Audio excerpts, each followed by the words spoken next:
think we're going to start now. Good evening and welcome to the Guilderland Central School District's 2017 Meet the Candidates Night.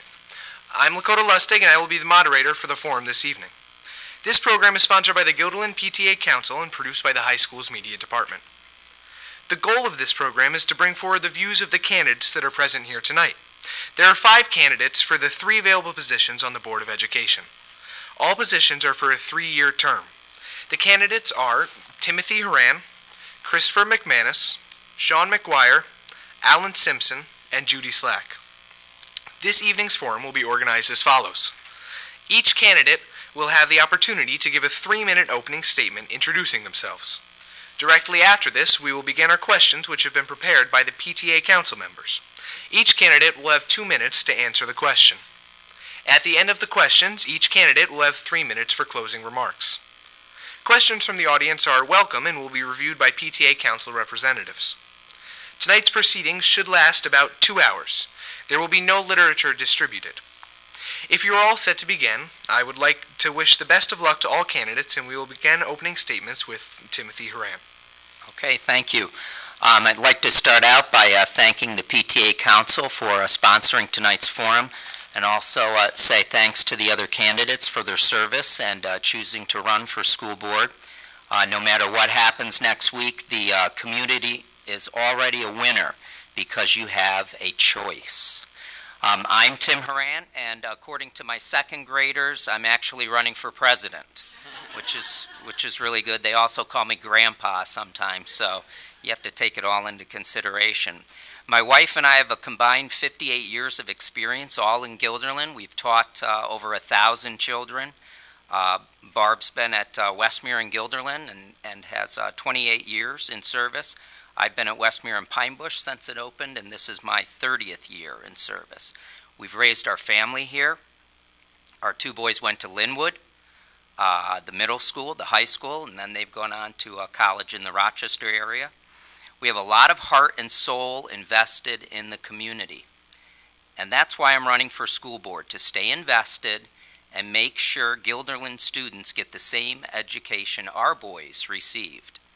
Another reason is to be a voice for the classroom at the school board table. We hear a lot about outside-the-box thinking, but sometimes you need to know what's going on inside the box. And we need to listen to all our Guilderland employees, teaching assistants, office staff, custodians, cafeteria workers, all monitors, bus drivers, maintenance staff, all teachers. These are the folks who have the most day-to-day face time with students. And so we need to have, I would call it a big undercover boss moment, where we engage and empower the staff and community and harness that energy and put it to work, improving communication, making sure all information is on the board table when making decisions, continuing to focus on class size to make it more equitable across the district, making sure program changes impacting students in classrooms receive the proper amount of service. Guilderland used to be known for its wealth of teaching assistants, and we should look for a return to that model. We need to address a fiscal responsibility to the community. Why has there suddenly been large surpluses the past 2 years with little or no accountability to the public? Even at last week's board meeting, Mr. Simpson said this is what the public should be asking the incumbent board members, and he's right. We need to get information out on the table. We also have to come to grips with a drug crisis that is choking our middle and high schools. It's an uncomfortable topic, but it's another choice, life or addiction. And we need to focus this issue head on and shut it down. Thank you. Thank you, Mr. Horan. Next, we'd like to hear from Chris McManus. Thank you, and I'd like to thank the PTA Council for hosting this event, and also I've never seen such a large crowd here, so thank you for all coming and for everyone listening. My name is Chris McManus. I am currently the Vice President of the school board. This is my the end of my first term, and I'm running for my second term. I really feel like I wear 2 hats on the board. One is as a parent, and one is a financial hat, someone that has been a budget examiner for the state for close to 15 years. My wife, Amory, and I decided to move to Guilderland because we knew this is the place we wanted to raise our family. It should not be a surprise to anyone since Amory has worked here since 2000. We were well aware of the dedication of the teachers and the staff at Guilderland, and we knew this is where our kids would get a well-rounded education. My son Jack is in 4th grade at Linwood, and Nicholas just started in kindergarten at Linwood as well. When I decided to join 3 years ago, I felt like there wasn't a voice of a parent on the board. Especially there was no one on the board that had children currently at the school and elementary school level.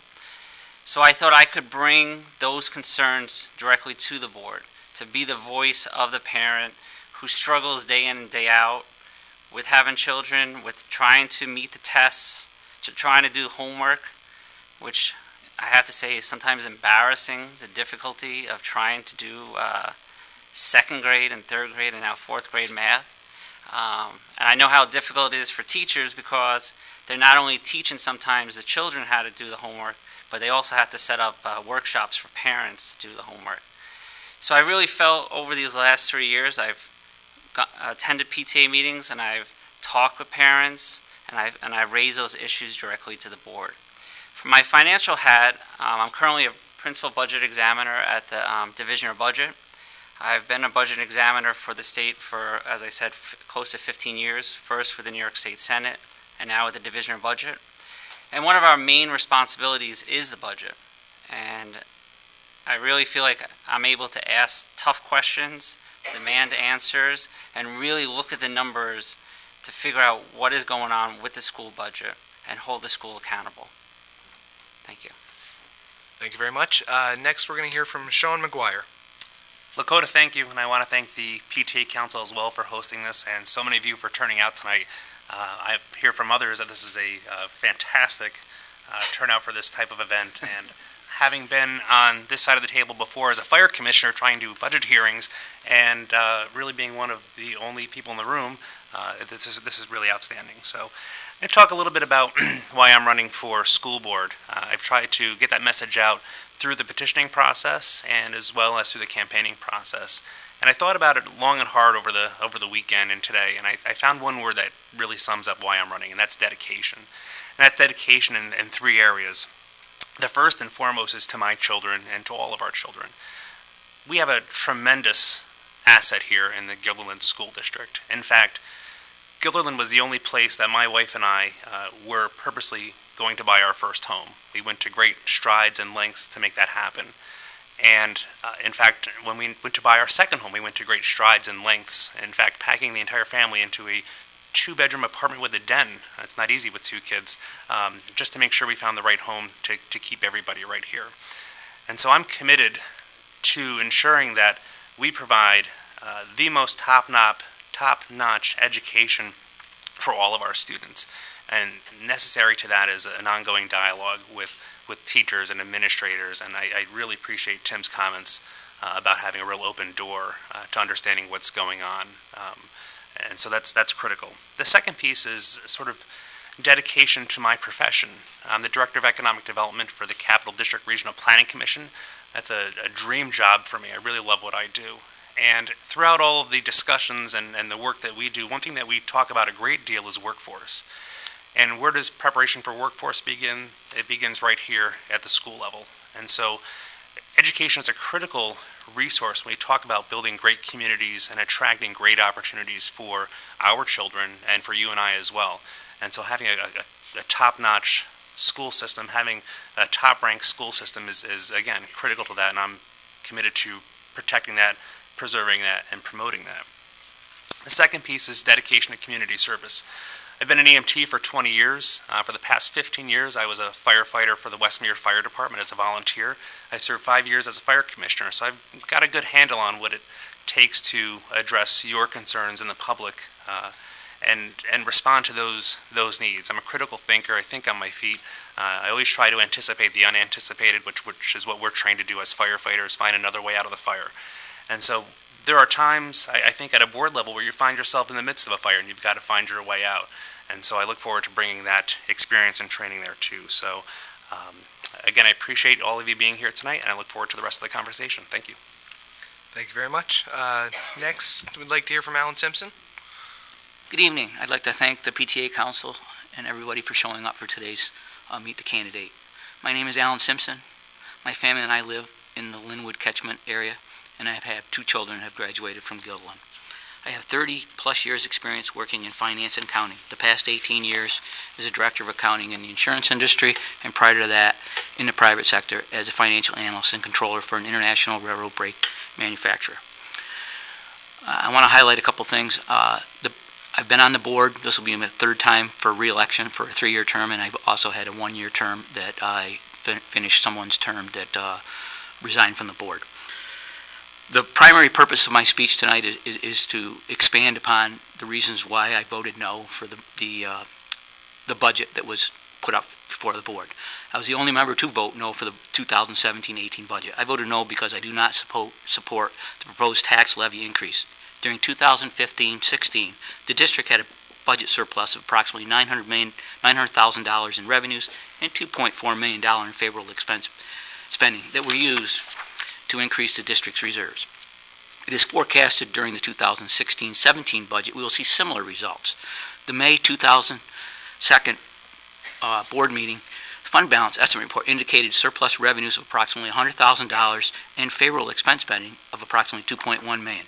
The district is currently planning to use the 2016-17 surplus to build further reserves. Over the past 2 years, the school district has had and will have outperformed their budget by over $5 million, with none of this money being reduced to the tax rate levied to our taxpayers. I believe in being fiscally responsible, but I feel we can give the taxpayers as much a needed tax break, be fiscally responsible, and most importantly, meet the educational responsibilities we as a district to give to the highest quality of education to our children. This district did send a survey out to all members of the Board of Education during the December 2000, which asked each board member how much of the fund balance or reserves they would be willing to use during the 2017-18 budget. All 9 members were in favor of using no more than that was used in the previous 2016-17 budget, which was approximately $300,000 in the revenue. When I look at the survey, when I took the survey, I was not aware that the 2016 actual would yield a potential surplus of over $2 million. The 2017-18 budget dated March 7, 2007, forecasted 2016-17 expenses of $94.7 million compared to the 2016-17 budget of $96.6 million, a favorable variance of $1.9 million. If we compare the estimated 2016-17 spending to the 2017-18 budget of $98.2, we see an increase of $3.5 million. Okay, well, I have to stop now. Thank you, and I hope you all support. Thank you very much. Next, we'd like to hear from Judy Slack. Hi. For my opening comments tonight, I'll be a little different. I'd like to tell you a little bit about myself. I was one of a family of 7 children growing up in Ithaca, loving school, and getting a great education. My mom was very involved with the schools and supportive of them. My dad always voted actively against the school budget. So I grew up appreciating 2 different points of view. At the end of high school, I thought I would become a teacher because if I could ever help anyone love school and learning like my high school English teacher had done for me, I would have found a very fulfilling and satisfying career. After college, I taught English at Troy High School in Burn Knox, Westerlo. Although they were totally different places, they were both full of kids, which of course is what I loved. By then it was 1969, I was married, and my husband and I had bought our first home on Willow Street in Guilderland. We lived there until 1987 when we moved into the house that he had built, mostly on weekends over years, on Leesham Lane in Altamont. That means that we've been taxpayers in Guilderland for almost 50 years.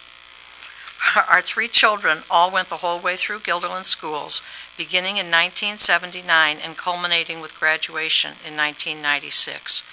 Julie is now the Secretary of the Agency of Natural Resources for the state of Vermont. Sarah teaches 8th grade science in the heart of Brooklyn, and Tom is a 911 dispatcher in North Carolina. The education that they received in Guilderland gave them each a solid foundation for success, and obviously we're very proud of them. While they were in school, I was also in school a lot, and eventually I was president of the Linwood PTA and found myself at a Citizens Budget Committee in 1985. I continued on that committee for 14 years until after my youngest child had graduated. I stayed involved, becoming a TA at Linwood when Tom was in first grade. I realized that I was not able to be a teacher and a mother. Some people can do it. So being a TA was a perfect fit. I loved that I could still work with the kids all day and then come home and be a mom full-time at night. When my oldest daughter was in 6th grade, she came home one day and said she'd like to go to a Board of Education meeting that night to speak about a concern she had. I took that as a sign that perhaps I should be going to school board meetings too, and I regularly attended board meetings after that for many, many years. I still regularly attend board meetings, but for the last 9 years, it has been in a different capacity. I like being on the board, although it is not always easy or fun. I do feel like I am making a contribution to the children, families, and the community that I am so proud to call home. I appreciate the PTA Council for making this opportunity available for us to come before you and to introduce ourselves and share our ideas, and I also appreciate that you're all here. I hope you will continue to support me as I run once again for the Board of Education. Thank you. Thank you very much. Next, we're going to move on to some questions for the candidates. All right. The first question is going to go to Timothy Horan. No, go to me. We're starting over there. Okay, sorry. A little confused. Don't worry. First No question is biggie. going to start with Judy Slack. What do you think is your role as a member of the Board of Education? I think that our role is, as a board as a whole, is to implement the policies that we have decided will work best for the students in Guilderland. We have a district office team that works together and works for us, presents ideas to us based on the information that they have received, and we act on that information. We also have to make decisions about the budget, which I think have been carefully presented and explained why we have money perhaps left over, because it happened that it was very good in terms of, say, gas prices and some of the BOCES services that we've needed, so that there is money left over. Putting it into a fund is an excellent idea so that we don't go through what we went through a few years ago when the state suddenly withheld money from the district, and we had to find ways, and we did have sufficient reserves to make it through, but those were tough times. Anyway, our job on the board is to implement policies and work on what the district office presents, information they have gathered from the teachers, from the principals, from the community, and then make recommendations on how to implement it. All right, thank you very much. Mr. Horan, the same question to you. What do you think is your role as a member of the Board of Education? Non-existent, because I'm not on there yet, but I'm sure hoping to get there. In the future. But I see, well, I'm very struck by a chart. There's a flow chart right in the board policy packet, and it has the Board of Education, superintendent, and then it kind of filters down. So it seems like there's an old saying about, who watches the watchers. And I think the Board of Education has that great role of watching the watchers. They're kind of an overseer working with the superintendent and other administrative staff, and then the entire Guilderland staff. Also, more importantly than that, might be being a representative of the public. I heard recently at a board meeting about being leaders, and certainly when you run for an office and you take part in something like the Board of Education, you're a leader, but you're a representative, you're elected, so it's important that you're going back to the citizenry and that you are seeking counsel from the citizenry, learning about concerns, issues, and problems that are out there, bring that information to the board table, and have this great dialogue so that you can listen to all sides of an issue and come to very good, solid decisions as you work through all the problems that might crop up during a year. Thank you. Welcome. Mr. McManus, what do you think is your role as a member of the Board of Education? I think our role is to uphold the values we all hold to provide a well-rounded education for all our students. And then the question is, how do we do that? One of our roles is through policy. The second part is through the budget process to ensure that teachers and staff have the resources to provide that well-rounded education. Also, I think if we look at our own district priorities, to keep a check on that, and that's what we talked about through our communications meeting and through many public meetings, which is, we have 3 distinct district priorities, and to look at and to see, number one, are they measurable?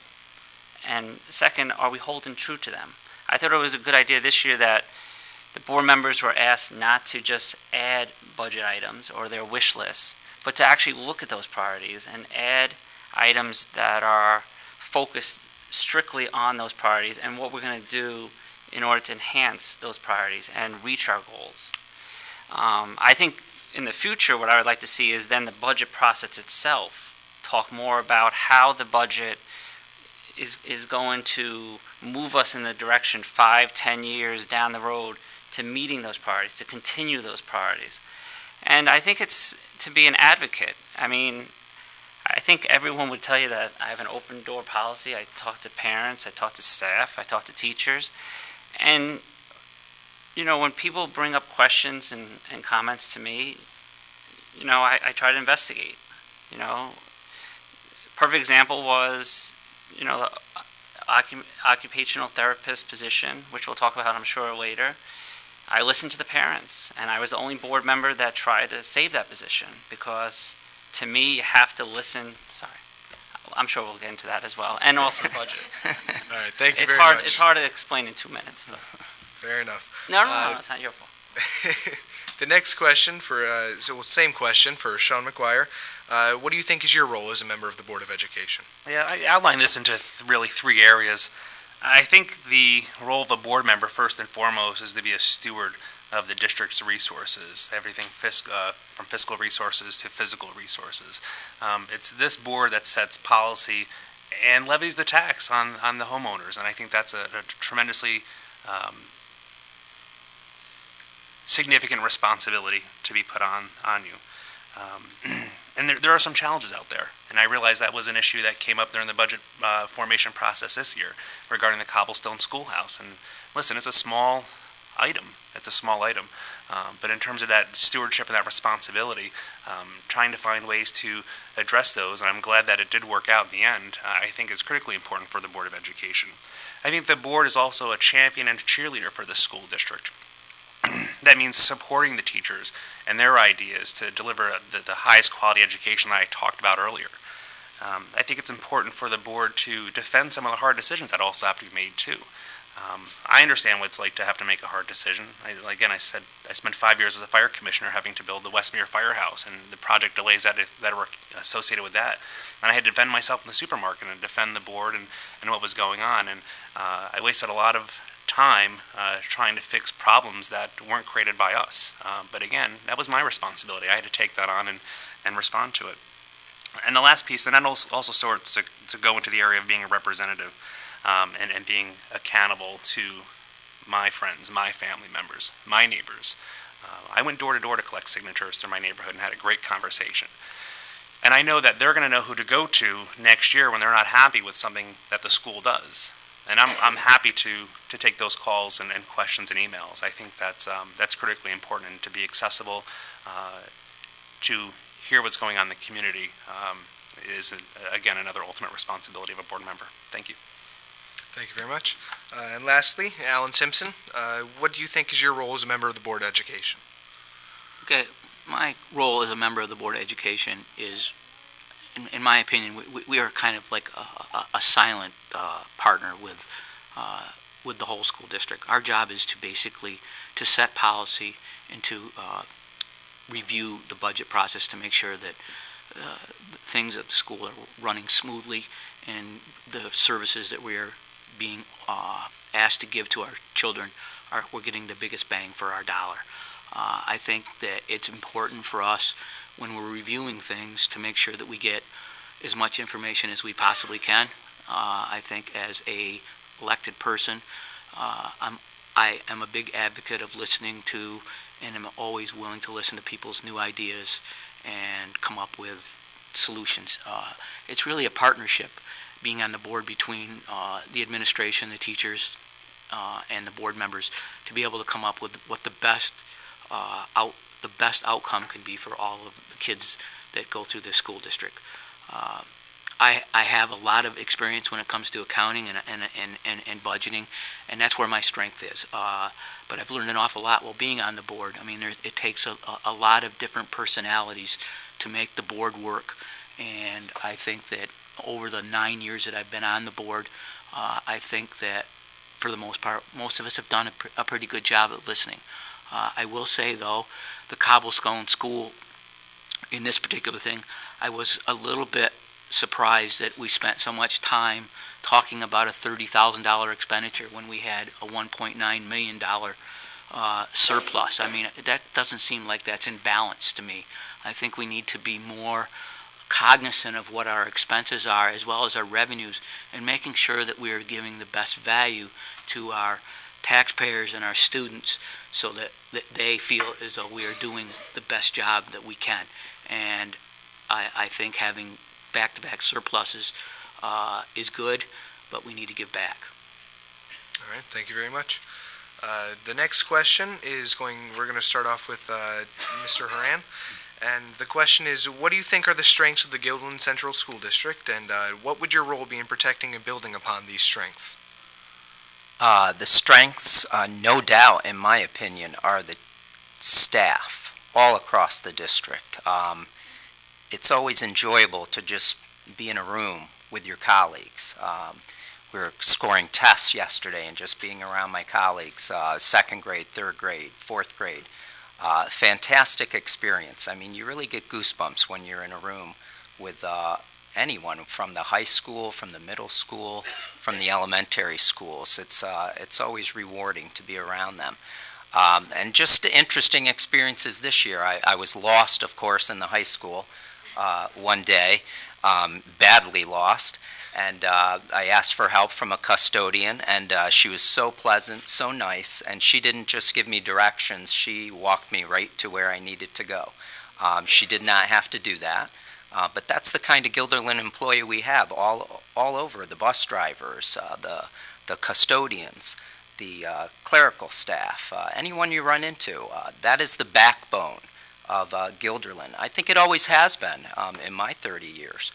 Certainly I can attest to that. So anything we can do to help our staff across the district, whether it's increasing teaching assistant numbers to help the classroom, help the teachers, directly help the students, any of that improves education. So I would advocate for a lot of focus on the Guilderland employee. It's a treasure trove that we have available to us, and it's such a valuable resource that I feel is untapped and can be utilized a lot more in all of the decision making in the district. All right, thank you very much. Same question for you, Mr. McManus. What do you think are the strengths of the Guilderland Central School District, and what would your role be in protecting and building upon these strengths?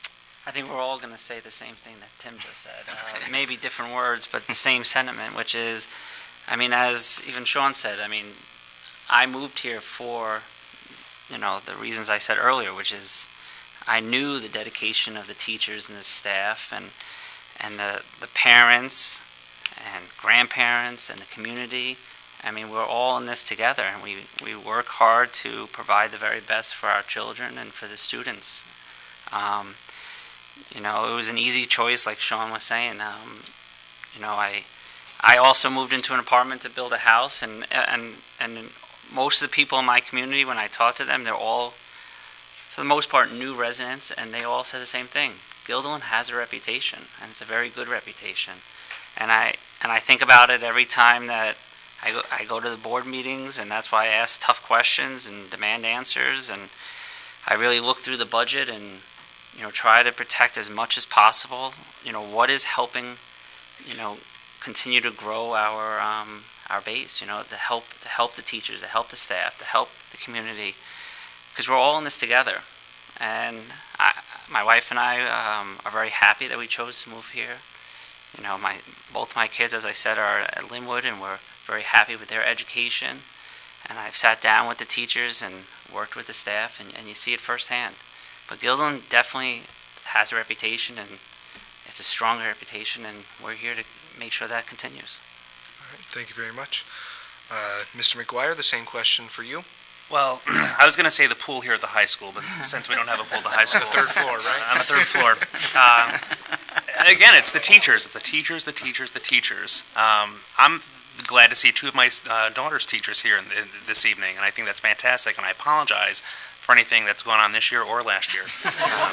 No, but my daughter comes home every day with such emotion and desire to learn.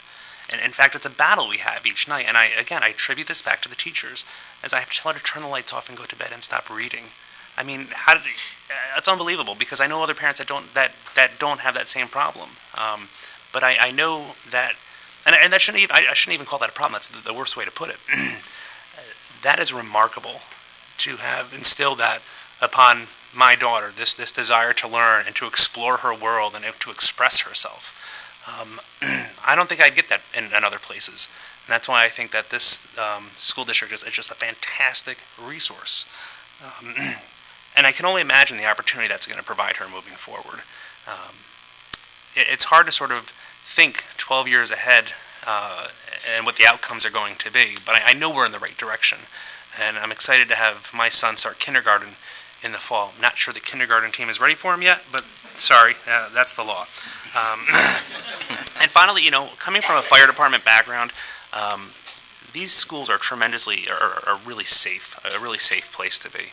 And I think that is so important today in the environment that we're faced with. And I've seen that firsthand, and not only with the improvements that have occurred at the schools, but even when I came down to the school district, the district offices, to get my petition packet during a fire drill, I was blocked from getting into the parking lot. And listen, as a parent, I'm wondering, what's going on? Why can't I get into my parking spot? And then I took a step back and realized that, we're doing everything to protect these children and making sure that nothing happens to them. So I think all those pieces make this school district a tremendous asset. All right, thank you very much. Next, Allan Simpson, the same question for you. What do you think are the strengths of the Guilderland Central School District, and what would your role be in protecting the building upon these strengths? Okay, the strengths of the school district, like any organization, are its employees, going from the lowest level employee to the superintendent. I think everybody here works well as a team, and they do everything in their power to provide the best possible service that they can in education to the children we have. Because, as we all know, in today's world, the world is a changing place, and many of the challenges that we have going forward are going to be met by how well we educate our children to be able to survive and make success in the future. What would I do to do that? I think I would do like I have been doing the past couple terms that have been on the board. I would, again, continue to listen. I would look at the different avenues and problems that are presented to the board, and I would listen to different ideas that people would have to come up with a solution that works for the whole community, and not just in the best interest of any one single group. Over the years, we've had many challenges where we've had to do that. We had, when times weren't so good, we had to pull back the education, or not the education, but the athletic programs, and the community stepped up and did a good job and supported a lot of those programs through the booster clubs. We have a great musical program here. We always see a great coming of the people and the art shows that we have around the community, and I think that all that we have to offer to all our students, as well as the way kids move on to become in the service or go out in the workplace or go to college to make a career for themselves, I think we have a lot to be proud of. We always fare well when it comes to the rankings of the school. We're always in the top 5, so I think we have an excellent program, and all I can say is that we need to applaud our staff, because without that staff, we would not have the great successes that we have today.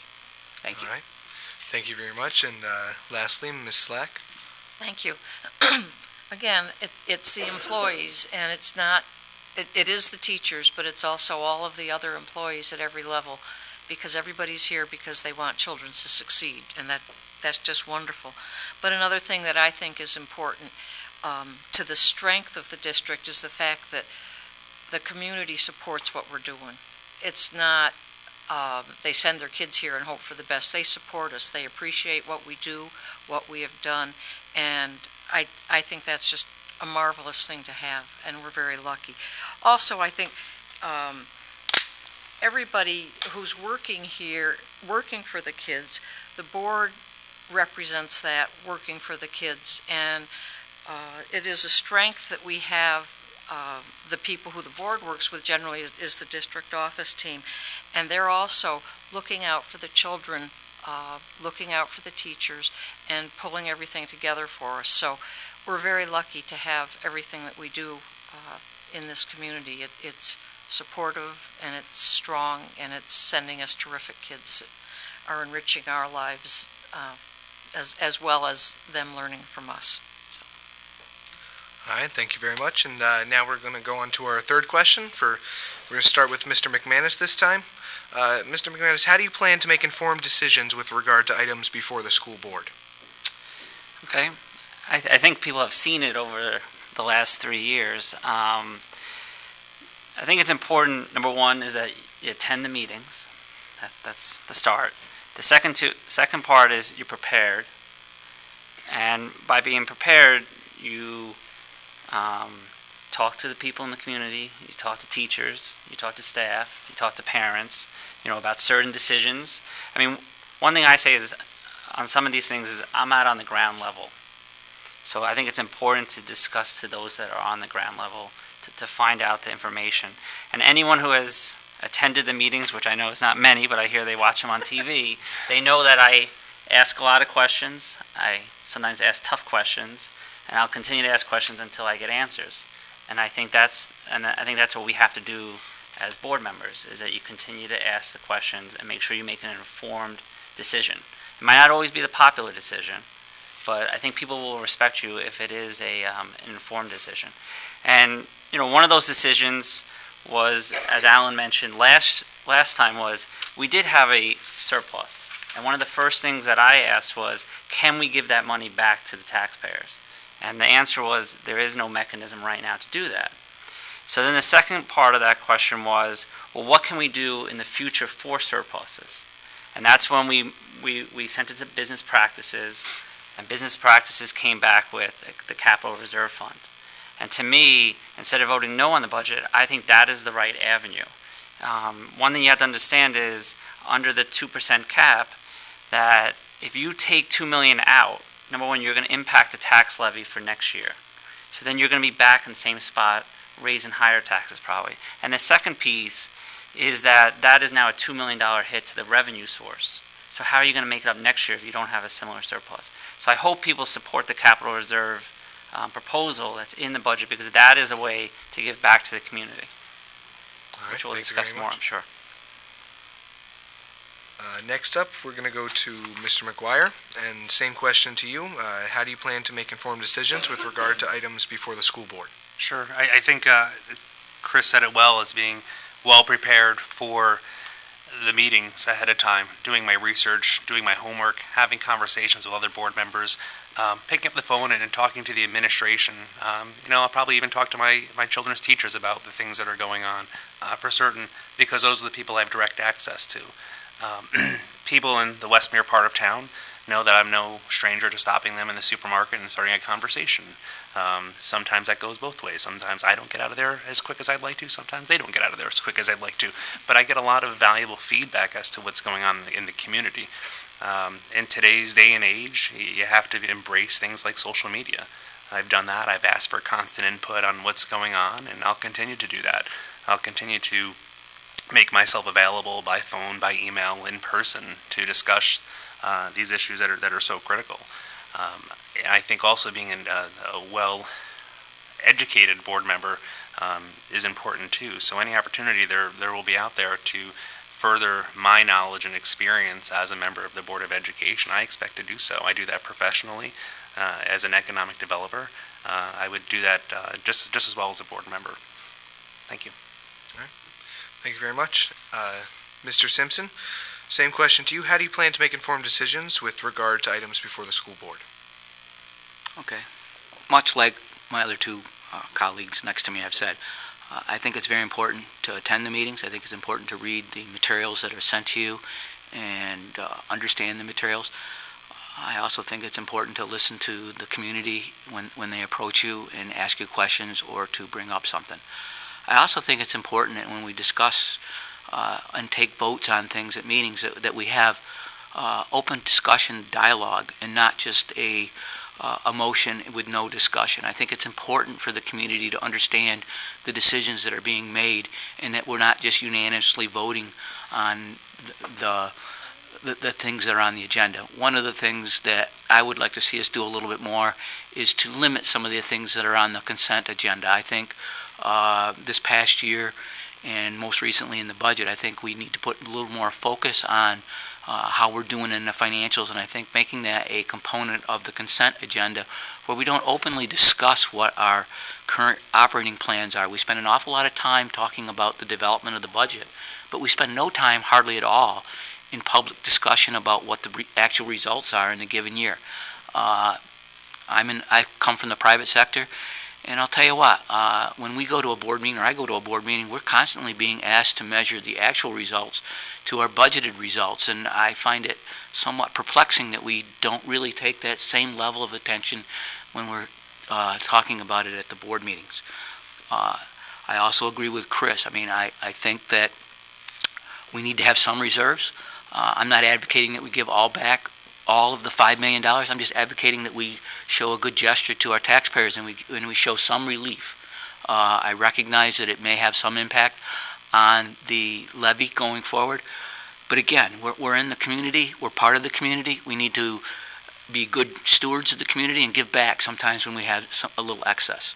Thank you. All right, thank you very much. Ms. Slack, same Thank you. question for you. Yep. There are pretty much the ways have been covered. Listening is important. We're given an enormous amount of information every week that we have to read through, plow through sometimes, but read, digest, ask questions about what's been given to us. The community, the staff, the district office team are all trying to give us information, and we need to absorb it and then use the data which is presented to us to make informed decisions about that. And finally, you go with your brain and you go with your heart. And sometimes there's a little conflict, but generally it works out pretty well if that's how you come to decisions. All right, thank you very much. And Mr. Horan? First off, if there was any kind of a budget or monetary issue, I would call Mr. Simpson right away because he is so good with the numbers and the explanations for that. I always enjoy listening to him. To me, it's two words, empowerment and engagement. Those are my favorite words as I've been out talking to the community and staff across the district. We have this amazing talent pool in our community and in our district. We see each other every day walking the hallways, at meetings. It's an amazing talent pool that can be tapped into more and more and more with all of their resources and their knowledge. And as far as the community, again, we're gifted with so many powerful leaders in our community. In talking to people on their front porches the last couple weeks, the drug issue in Guilderland has leapt out at me. I'm very concerned, and I apparently have been very naive about drugs at the middle school and the high school. It's frightening. And we have all these great community resources that we can draw in for a problem like that. I've been talking with the chief of police, who's fantastic, Chief Lawler, terrific resource, Officer Curtis Cox. I taught his son Christopher years ago, amazing man. leader, pillar in the community. We should be tapping into all of these resources. We're also lucky right now in Guilderland that we have this nice young clergy in our community. Pastor Garrett at the Linwood Reformed Church and Pastor Lindsay right up the road here at Helderberg Reformed Church. And they are young, they are vibrant, they're wonderful examples to all of us, but they could especially be wonderful examples to our children and try to hit this problem hard about drug abuse and drug addiction. All right, thank you very much. We're going to go to the next question now, and we're going to start with Mr. Maguire this time, and the question is, what is your highest concern for our school district for the 2017-18 school year?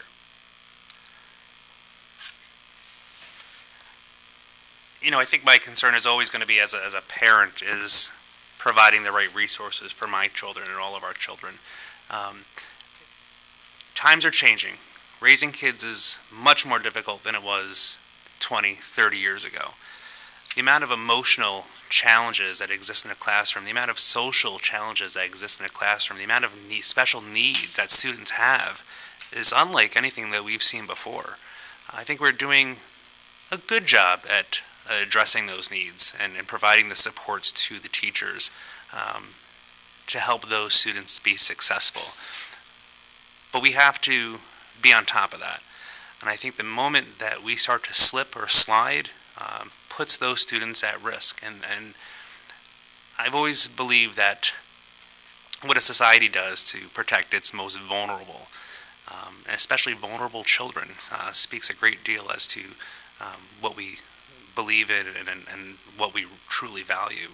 And so I think moving forward, that's something that I'm very much aware of and concerned with. And again, it has a little bit to do just the nature of the age of my children, because they're young enough that that's where I exist. Again, having a background in emergency services, I can appreciate what Mr. Horan is talking about with the drug epidemic. You know, it's something that, from a public safety perspective, we haven't seen before. The fact that we have to equip just about everybody with naloxone or Narcan to reverse the effects of an opioid emergency is just heartbreaking and shocking.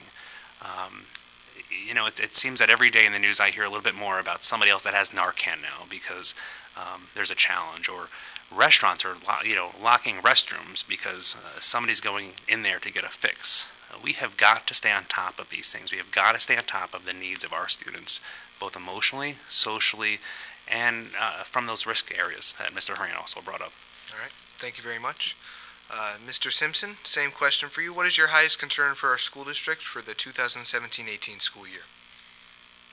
Okay, my highest concern really is, I don't have really any big concern. I think we do a very good job and an outstanding job of providing an education to the students, all of our students, ones with special needs, ones that are gifted, and the students that just go through school with little or no attention.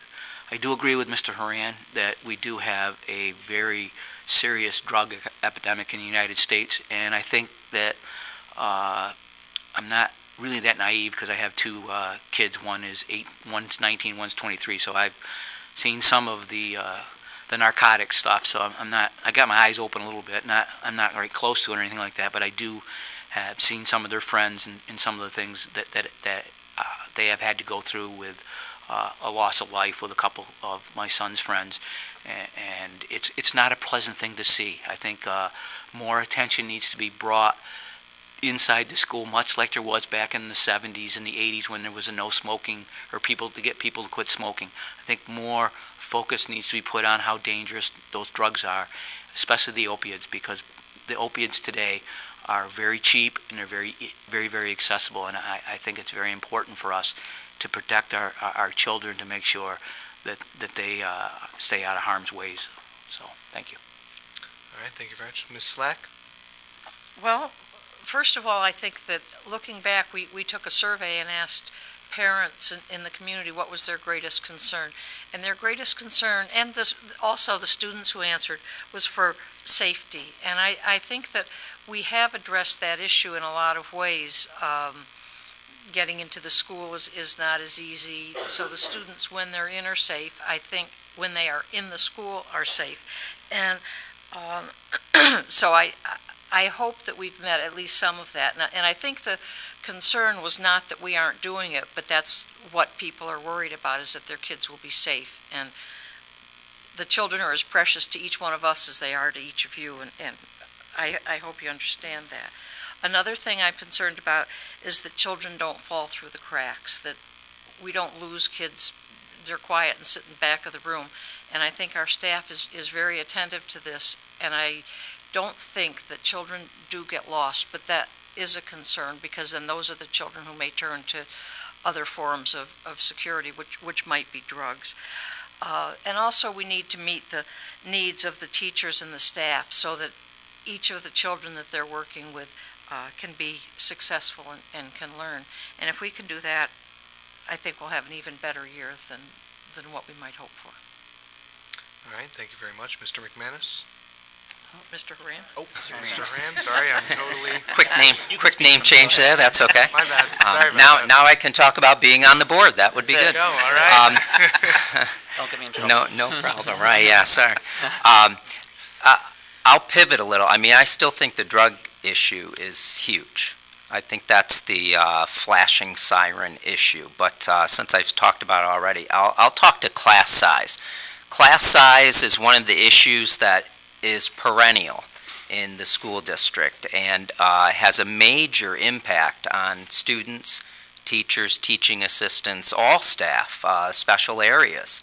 It's a big issue for phys ed, music, art. So class size is very important. It's being addressed a little bit this year, which is good.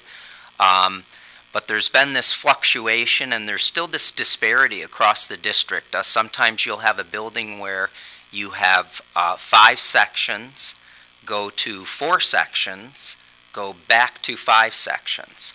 Well, that one year where they got crushed into 4 classrooms, that's not going to be the same education because of that class size. We also have disparity across the district where there'll be a grade level in one building that has 16 students, and the same grade level in a different building might have upwards of 25 students. 9 different, a difference of 9 there in the classroom. That is huge. That makes a big difference for all areas, classroom and everywhere else. So to address that class size issue, to be a little more targeted with some of the placement of new teachers would be something to look at, and that's happening this year, which is a good thing. But again, I would go back just to look over the history of Guilderland. When I began here, Guilderland was known for the teaching assistants all across the district. And it was a phenomenal program, lots of great people. I've worked with great teaching assistants throughout the years, so to put more emphasis on that would really help address class size.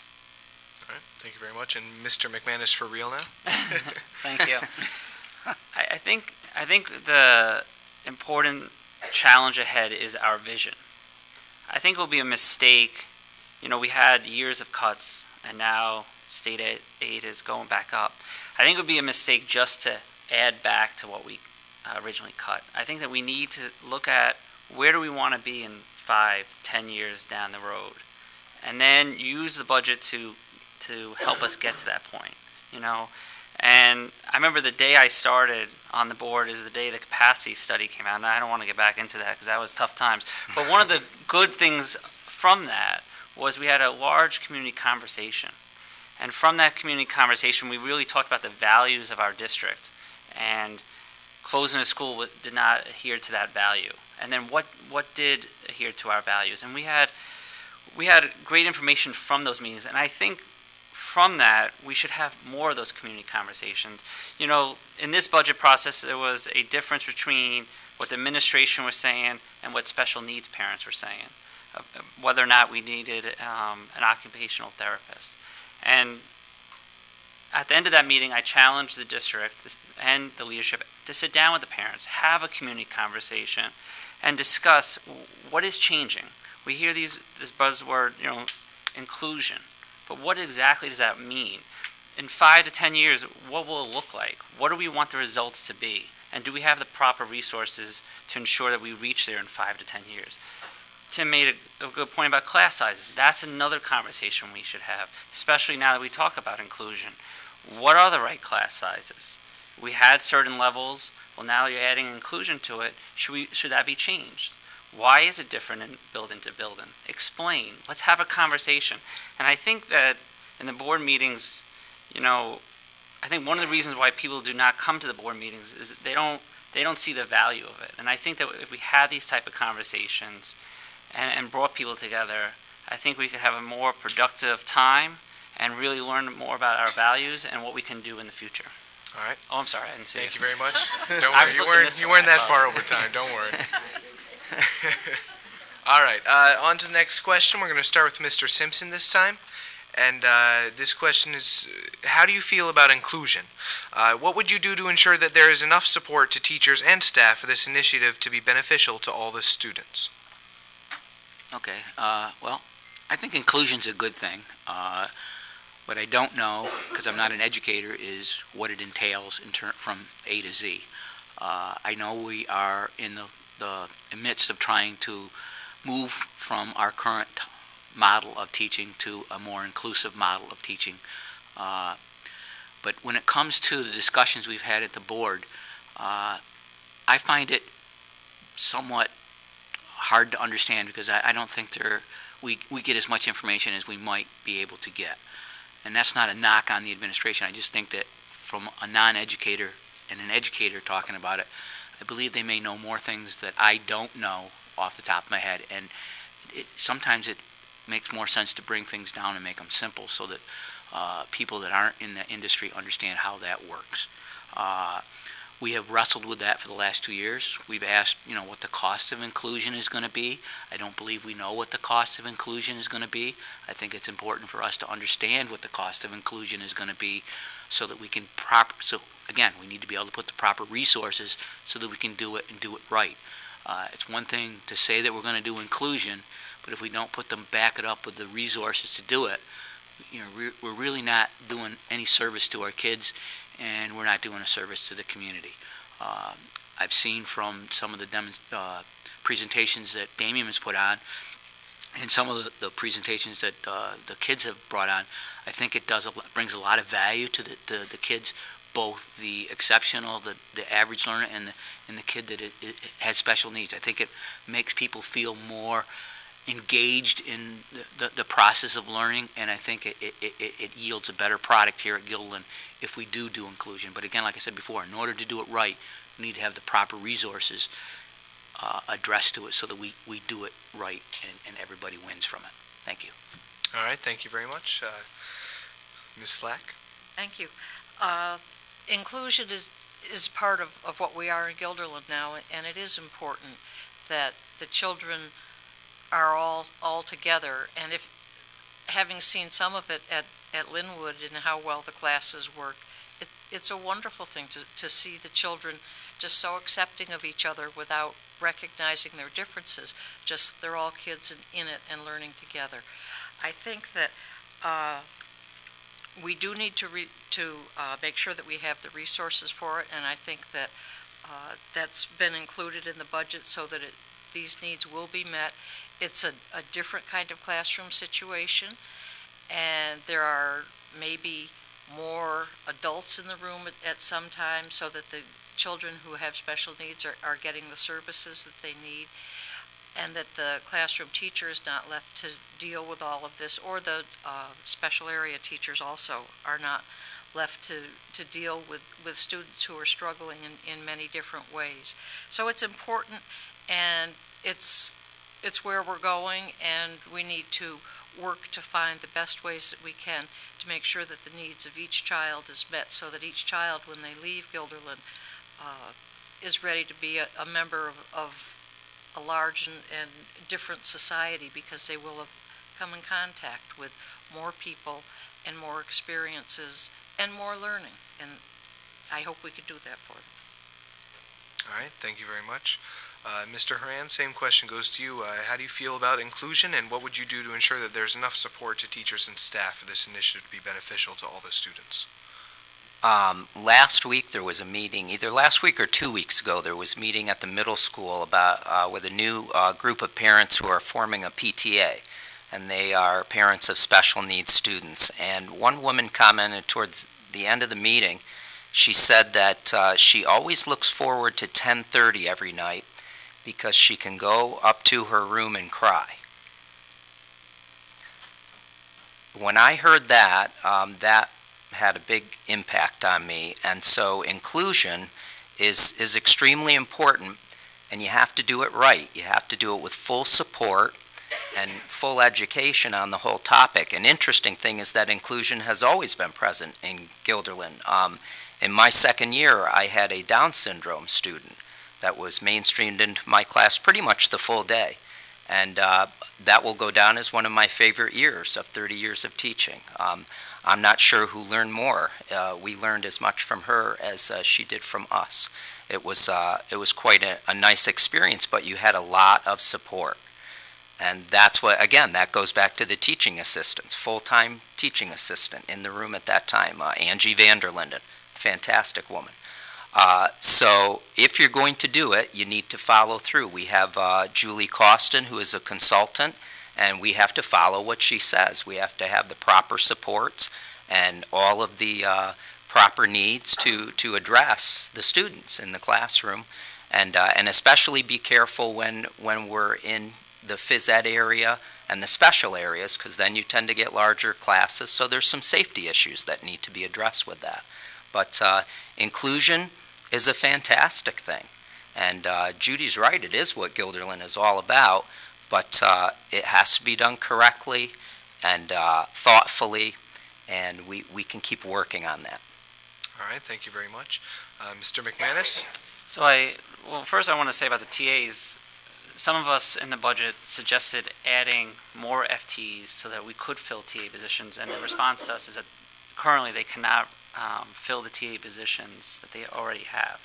And if there's a way to do that, then I think that we definitely should add more FTEs, but that's the only reason why we did not do that in the budget, based on that. I mentioned inclusion earlier.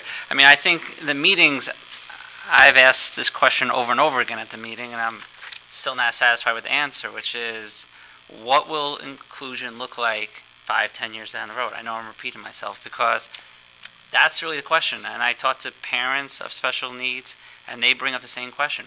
What is the goal? And then what is the cost?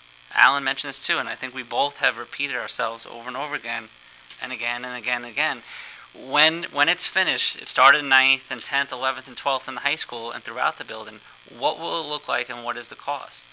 There was a question about honor students. Are you bringing honor students in, or you're not bringing honor students? That has never been addressed. So I think we need a vision on it, and I think then you need a buy-in from the parents. And at least the parents I've spoken to, it doesn't seem to be that right now. Just like we learned with Common Core and other, if you don't have a buy-in, and you're not going to get a successful program. You need parents to be involved and be supportive. And when I'm on the soccer field and the baseball field talking to them, at least the parents I've talked to, they're nervous about it and they don't fully comprehend what it means. And they question whether or not there's enough support. And I think these are the questions we need to address, and we need to address them now so that people know what it's supposed to look like in the future.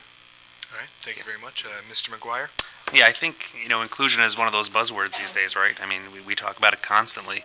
But I think back to when I was a kid, many years ago. Maybe not so many for others, but... and I remember a classroom being set aside in the school for the special ed students. They were not blended into the population, and they weren't terribly different from us. They had some different needs, right?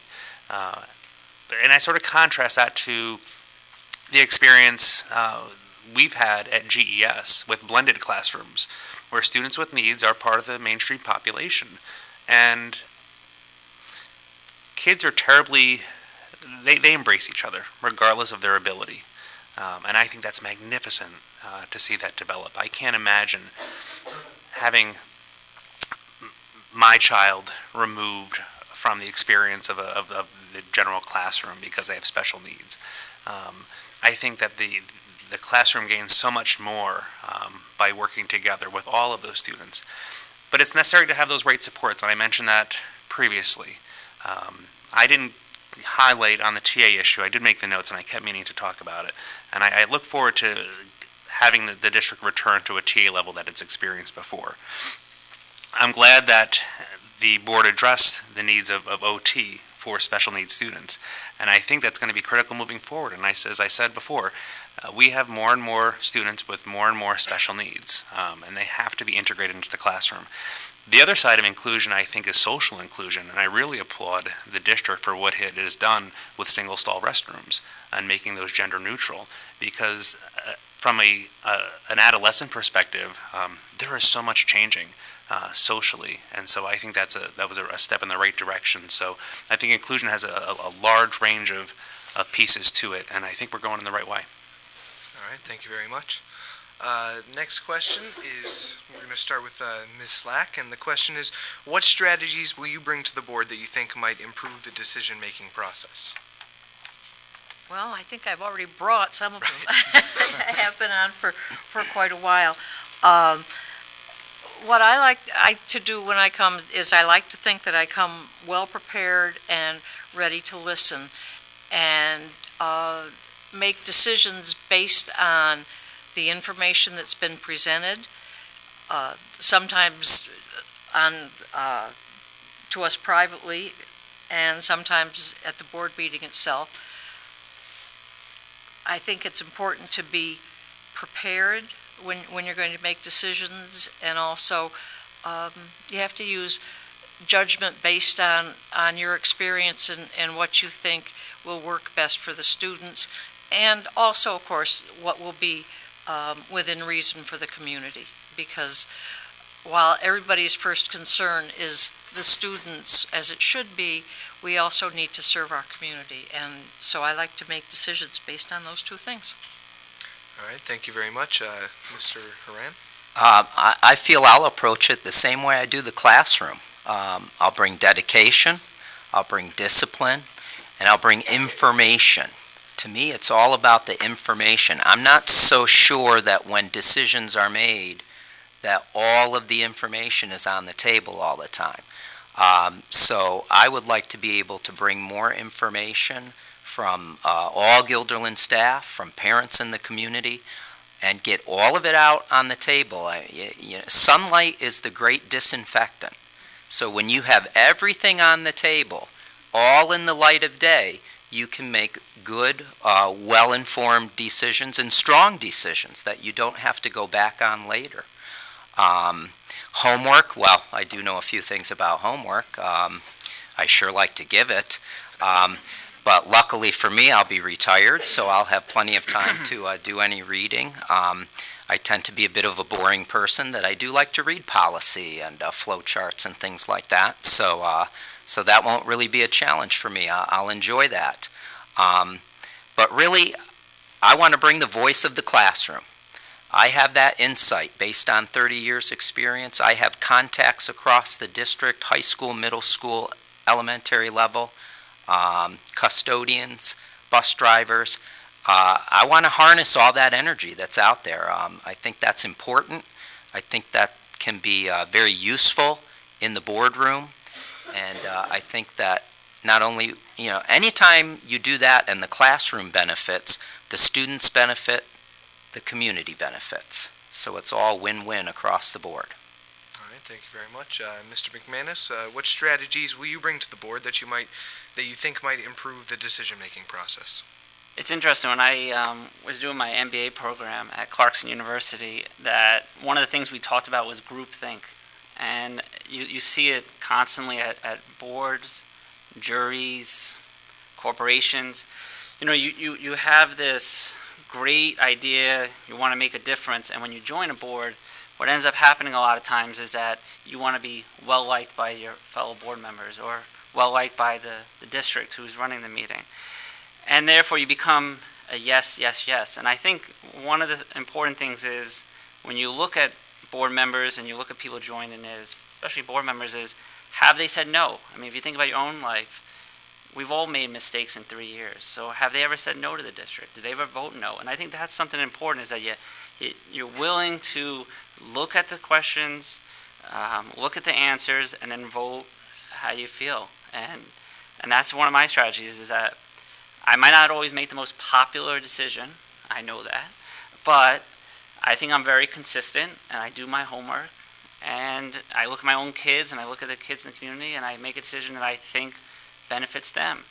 And that's a strategy I will continue to have open communication. I think everyone knows that they know where to reach me. They know I'm willing to listen and ask follow-up questions, and then bring it to the meetings and make a decision. And I hope to continue the next term. Thank you very much. Mr. Maguire? Yeah, I was going to use a college example too. I studied with Dr. Yvonne Harrison at UAlbany, who's a board expert, board policy, formation, and operations expert. And she always said to me that, an effective board member is one who has noses in and fingers out. Noses in to see what's going on, to provide accountability back to the community, but fingers out to let the teachers, the administrators, and the staff do their job day to day. So that's, my general approach, as a board member. The strategies that I would bring forward, pull from my professional experience as a planner and economic developer, and that's working with people to find consensus to make hard decisions. Consensus is not about everybody winning, but consensus is finding a way that we can all agree to move forward, and I think that's critical. I understand what it's like to be part of a team, having served on another board, being one of 5 voices. I realized as a fire commissioner, it wasn't my decision, it was our decision. And I think I take that same approach here to the school board. I'm one of 9 members. I'm not the school board. And so I think it's critical to have cohesion and the ability to effectively work together as a team. And finally, I'm a parent first. That's why I ran. I ran because I'm a parent and because I have a concern for my children's education. And so I will look through that lens first and foremost, and I promise you that. I think that's a positive thing because it allows us to also understand the needs of the teachers.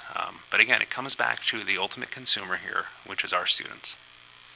All right, thank you very much. Mr. Simpson? Would you just please repeat the question? Because I listening will to definitely everybody's please answers, I repeat kind the of question. lost sight of what the question was. What strategies will you bring to the board that you think might improve the decision-making process? Okay, thank you. I'm going to use a lot of the same strategies I use when I go to work every day. I believe, since I'm in management, it's very important to empower the people that work for you, to let them be involved in the decision process and not to overburden them with over-management. Having said that, I also think that when we're meeting as a board, it's very important for us to discuss the things that we vote on. And I'll use a work example. I'm on a committee where we review dividends that we pay to our policyholders for having good results. And every time we have a meeting, we review anywhere from 1 to 6 different what they call safety groups in the industry that I'm in. And there's usually a lengthy 5 to 10 minute discussion that goes along with everybody's dividend discussion. Currently on the board, I think we could do a lot more discussion in making it much more open to the public as to why the decision's being made. There's a fair number of times when we really don't discuss the item, and there's good reason why we don't. Lots of times it's because we've read the material in the weekly update that we get from the management team here, and so we know why the decision's being made. But I think it's very, very important for the community to understand why the board has made that decision and why that decision is in the best interest of both the students, the district, the parents, and everybody that's involved. Because at the end of the day, the people that have to really enforce that decision and make that decision work are the people that work here.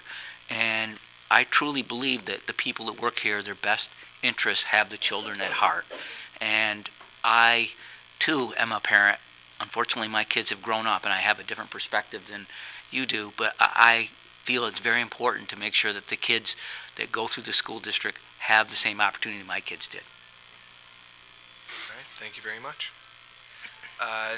Our next question is going to be for Mr. Horan, and the question is, please tell us about some of the school or PTA-sponsored activities that you have attended this year.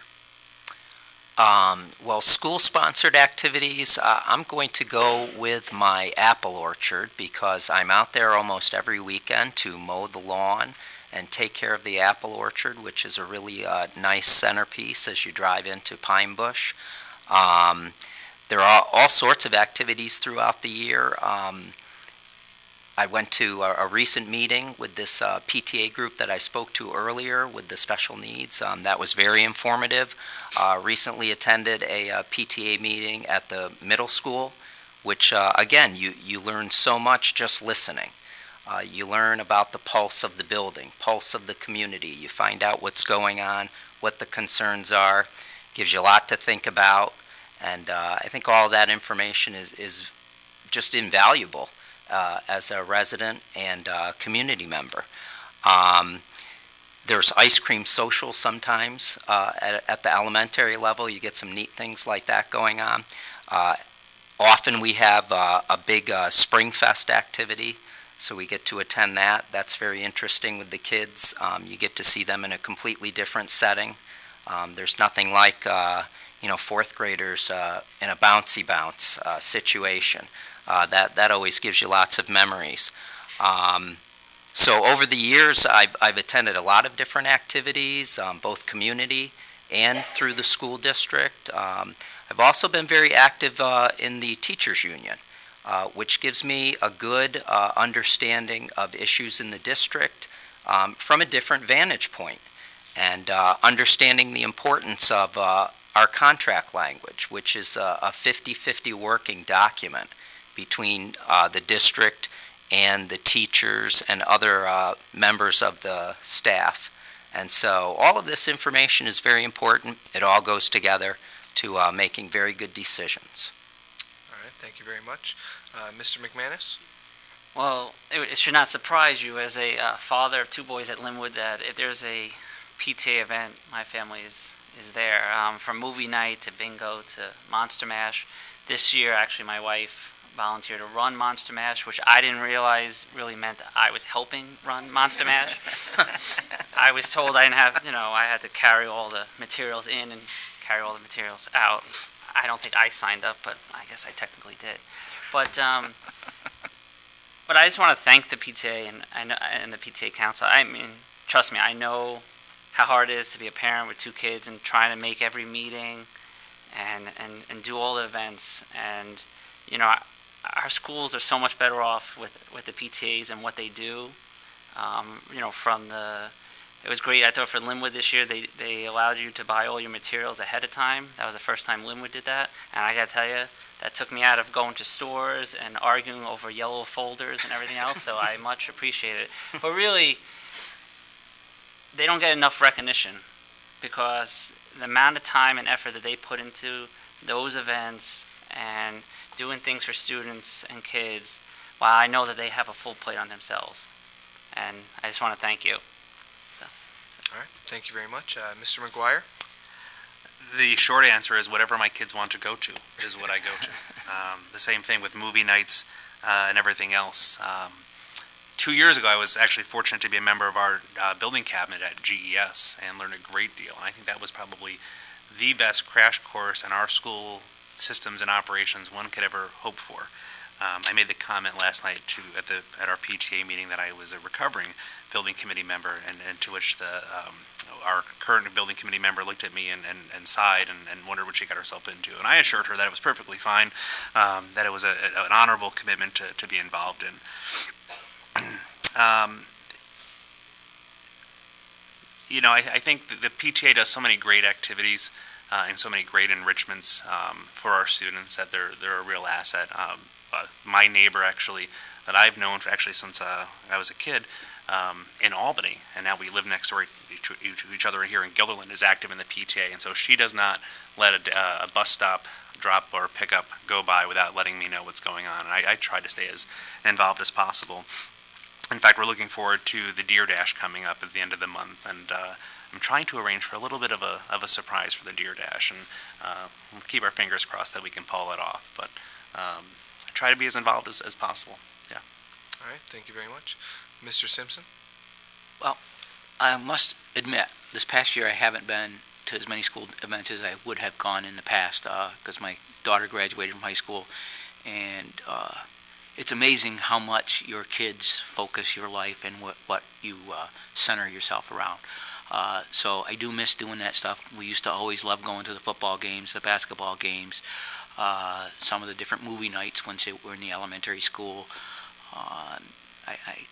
About the only active thing I have done this year is really work on the PTA.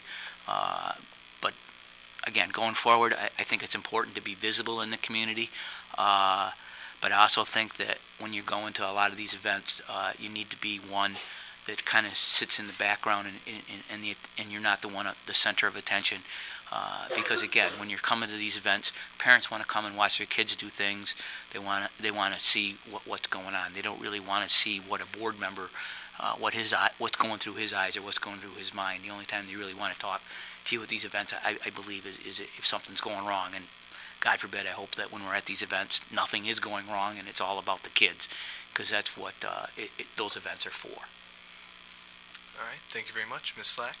Okay, well, first of all, my kids are long gone, but I try and still get to activities, and I think it does make a difference to people when they see you. I know several people have said, I see you at everything. And I don't go to everything, but I do try to go to a lot.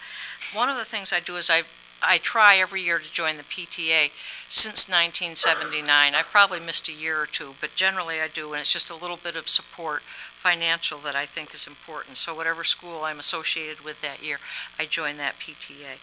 Also, I try and support the fundraisers when I see them, and I don't do too many, but I will try and go to an activity if it's a fundraiser, or when they have dinners at different places, I'll do that. But I was trying to think of things that I had done, and so I have sort of a list, so I'll just run through that. I always go to the award ceremonies if I can, because that's the best part of being on the board. I've always gone to graduation every year I've been on the board, and sharing pride with the parents is just awesome. There's nothing more wonderful than being there and seeing what they feel for their kids and sharing that pride. Also, I go to sports occasionally. I go to the Butterfly House every summer. I go to the fall play, and I go to the masked production. I missed it this year. Usually I go, and the Guilderland Players. I go to the Longhouse at Linwood, which I love. I think it started while I was still there, but I'm not sure.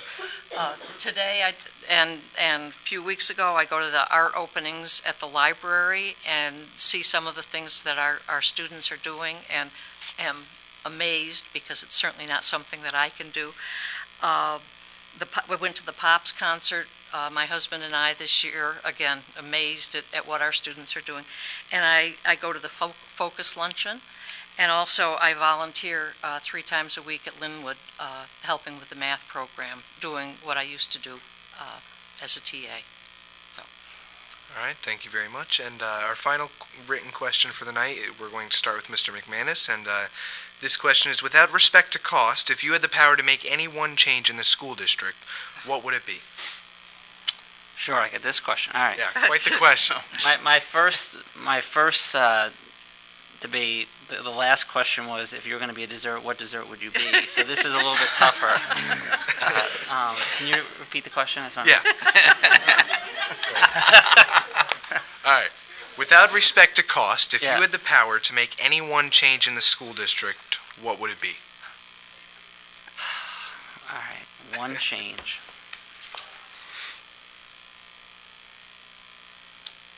That's a good question.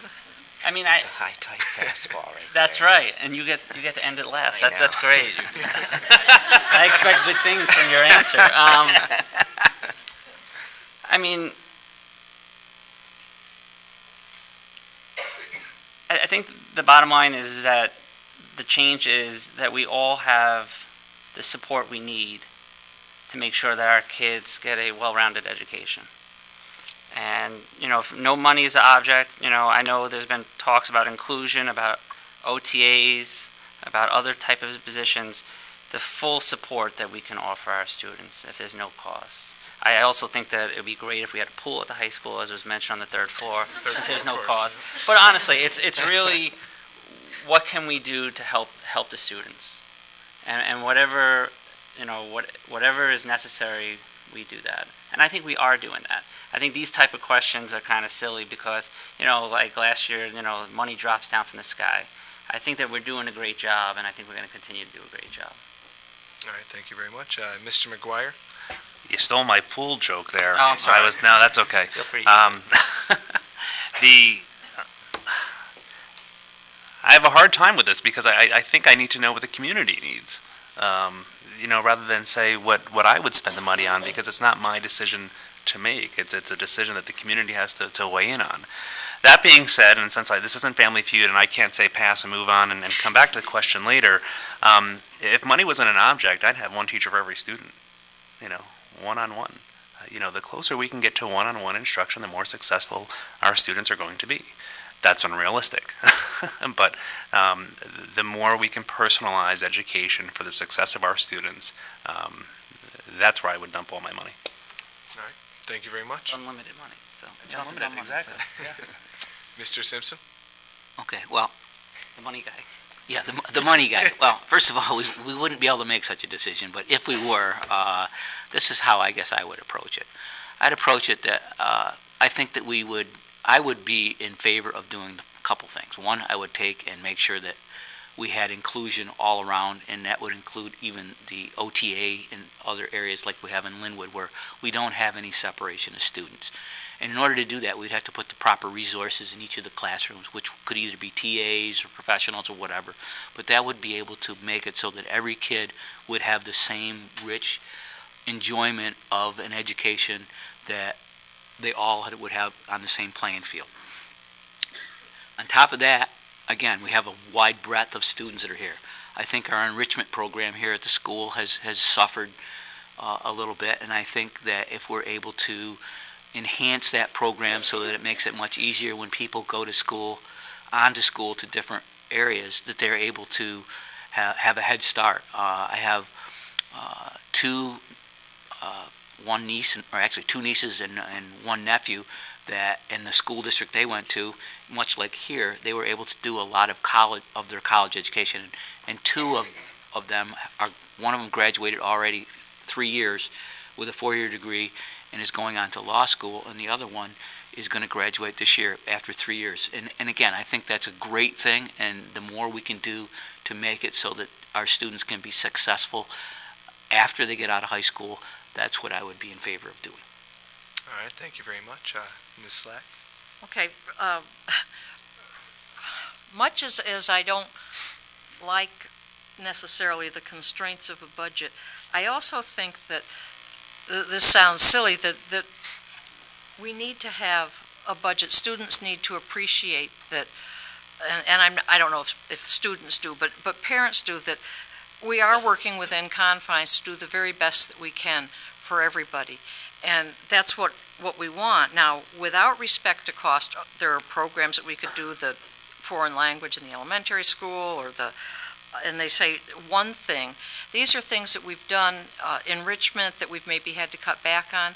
It would be nice to do those more. That's not one change.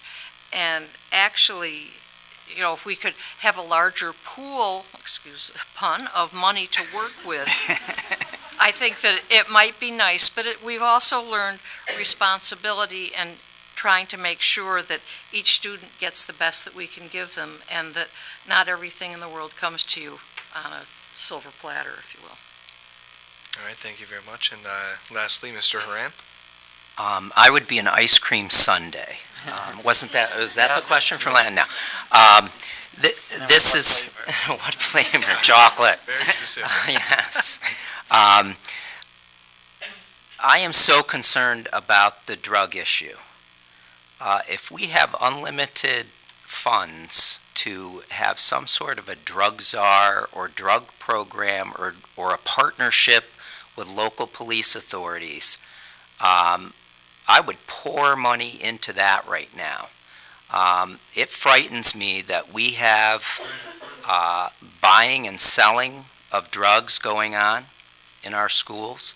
It frightens me that students are turning to drugs for all sorts of reasons, whether it's peer pressure, social issues, anything that might be affecting them. So giving them the coping skills to fight back on that, I think, would be very important. We have students who are experimenting with drugs, becoming addicted to drugs, overdosing on drugs, dying from drugs. So we can have all of the great program that we want in Guilderland, and we have it. But if our children are dying, we need to really focus on that. So right now, the highest thing on my radar would be addressing this problem head on and really taking major steps. Again, this is with unlimited funds, so you can do major steps. The sky's the limit. And I would really try to knock this problem out and, save a generation of kids so they can benefit from the great education they're going to get in Guilderland. All right. Thank you very much. With this question, we conclude the written questions part of tonight's program. Ms. Valverde, are there questions generated from the audience? Oh boy, quite a... Yes, there are a lot. You guys ready? Some of the questions were already addressed in the first part, so we took those out also. It's getting a little bit later, so we need to also make sure that, we get out of here in time. So also it's being filmed and it has a time in so some of the questions were already, thank you. I'll read fast. Be edited for TV. Yeah. All right, so we are going to be starting with, let's see, we'll start with Mr. Maguire. The first question, Which is the first question, sir? if you have previously served on the board, that works for you? Ask Mr. Simpson, I will come back to you because All right. Okay. I'm sorry, I know why. Sorry. So, Mr. Simpson, then, if you have previously served on the board, please describe what efforts you have made to encourage diversity in the teaching staff. Okay, all right. Sorry about that. If not, please describe how you make a more diverse teaching staff a priority, which that's, you were on the board, so. Okay. And then also, sorry, not yet, please explain the role of the board in the hiring process. Okay. Haven't been on the board. I really haven't done anything to make the teaching staff more diverse than it already is. I don't really know what the context of diversity of what the question is. I'll give you what my context of it would be to have all different types of people. It would be whatever their sexual preference is, whatever their nationality is, what their religion is, whether they're male, female, etc. I think we have a decent cross-section of those people, so I don't really see that that's an issue right now. But again, not being here on a day-to-day basis and knowing what all 500 what the breakout of all 500 teachers are that we have here, I really can't comment on whether it's an issue or not. What does the board do when it comes to hiring of teachers? We have a very limited role when it comes to hiring of teachers. Basically, I believe that the district office team, as well as the principals in the schools, administer that.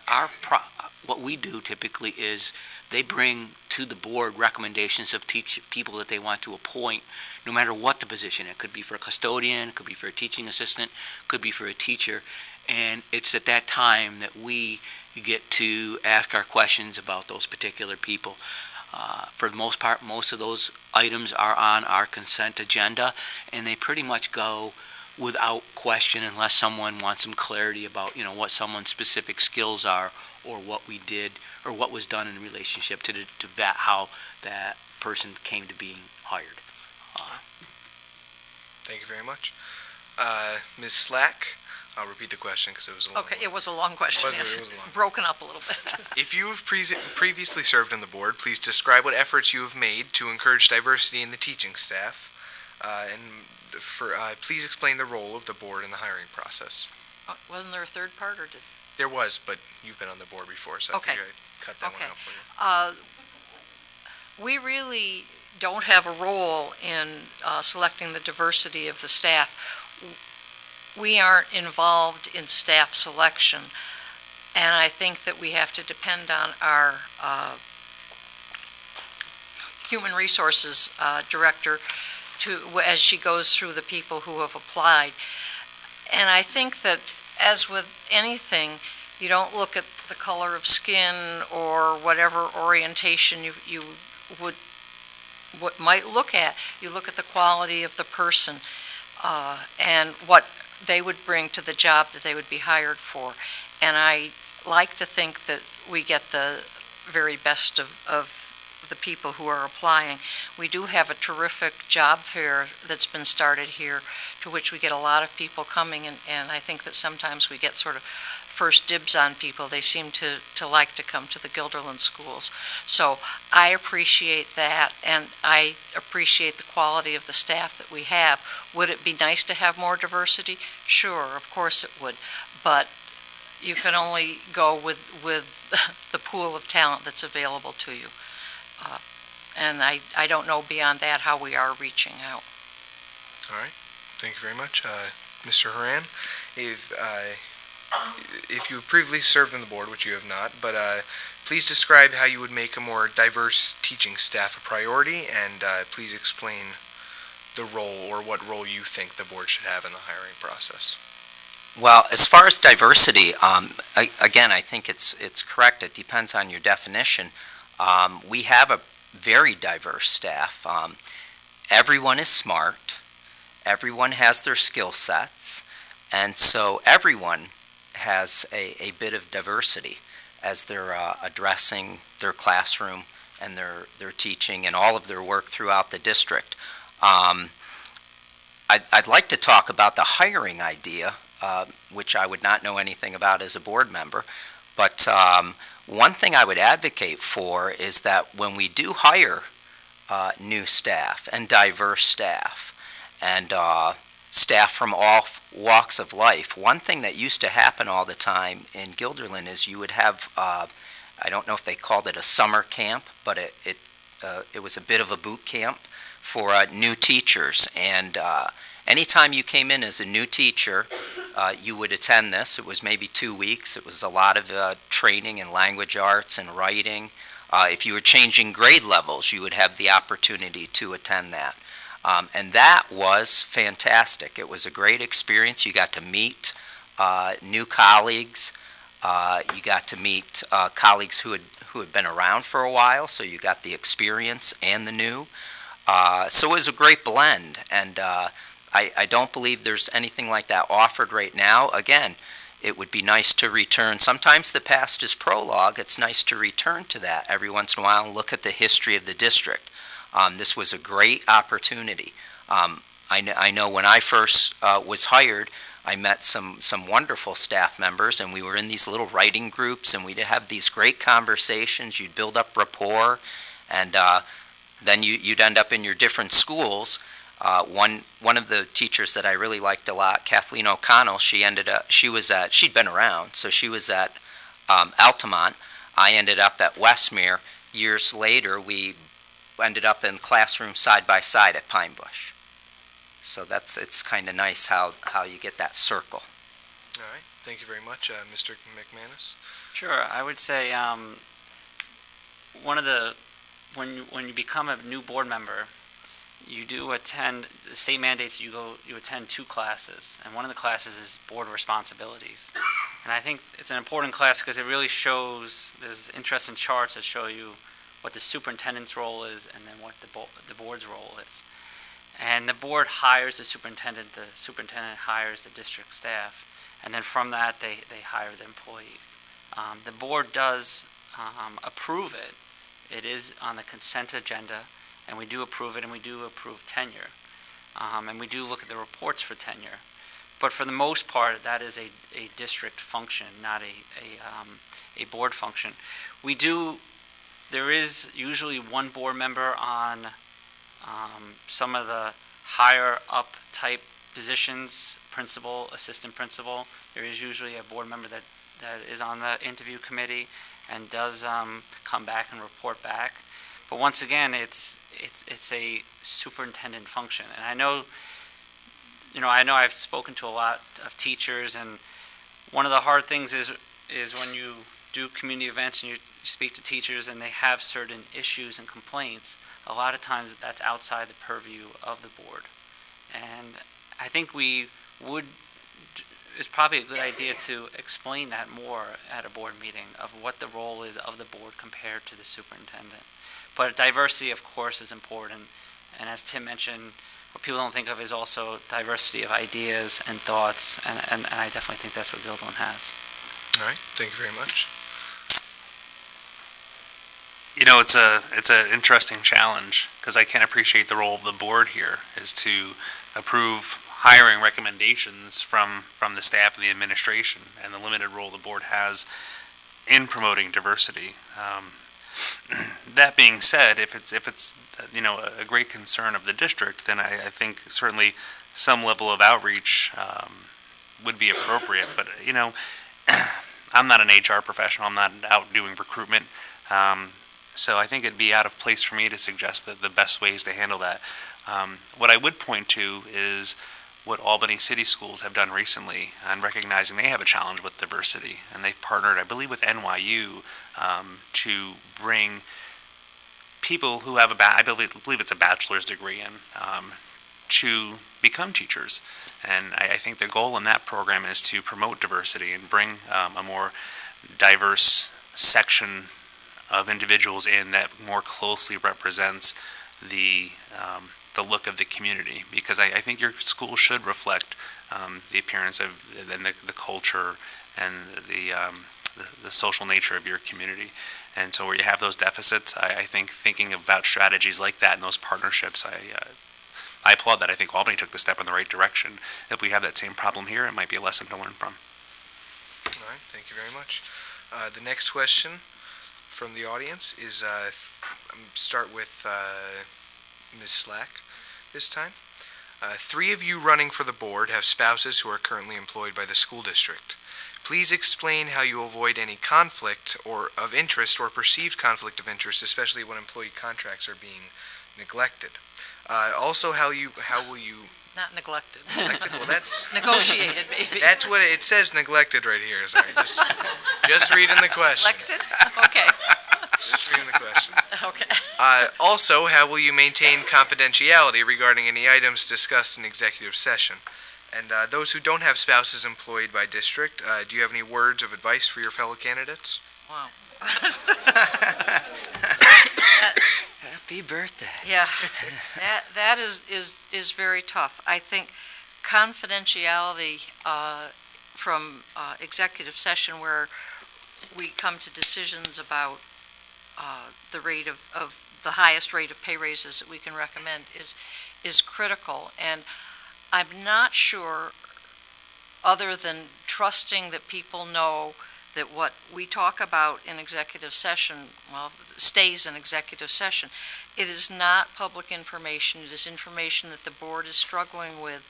And I am glad that I do not have a spouse who is, well, he was a teacher, but he's not teaching, because within Guilderland, because it's difficult not to talk, and yet it's critical that discussions not be had. The discussions to be had are discussions with the board while we figure out what we can offer and what we can do. I don't know what the answers are, but it has to be a confidential situation, and how we can work that out, I don't know, and I wish good luck to those people who will have to figure out how to do that. Did I answer all of the questions? I think so. Okay. It was a long one. It filled up the a entire long one. next Yes, part. it was. Mr. Horan? Well, it's an interesting question, and it's one that certainly has to be dealt with. I am very proud to be married to a Guilderland teacher. I love my wife, and she's fantastic. She is a great teacher. She's a great asset to the district and the community. Can I separate that when I'm at the school board table? I think I can. If I don't think I can, then I would recuse myself from any decision that might have that kind of taint to it. But we all have connections with the district.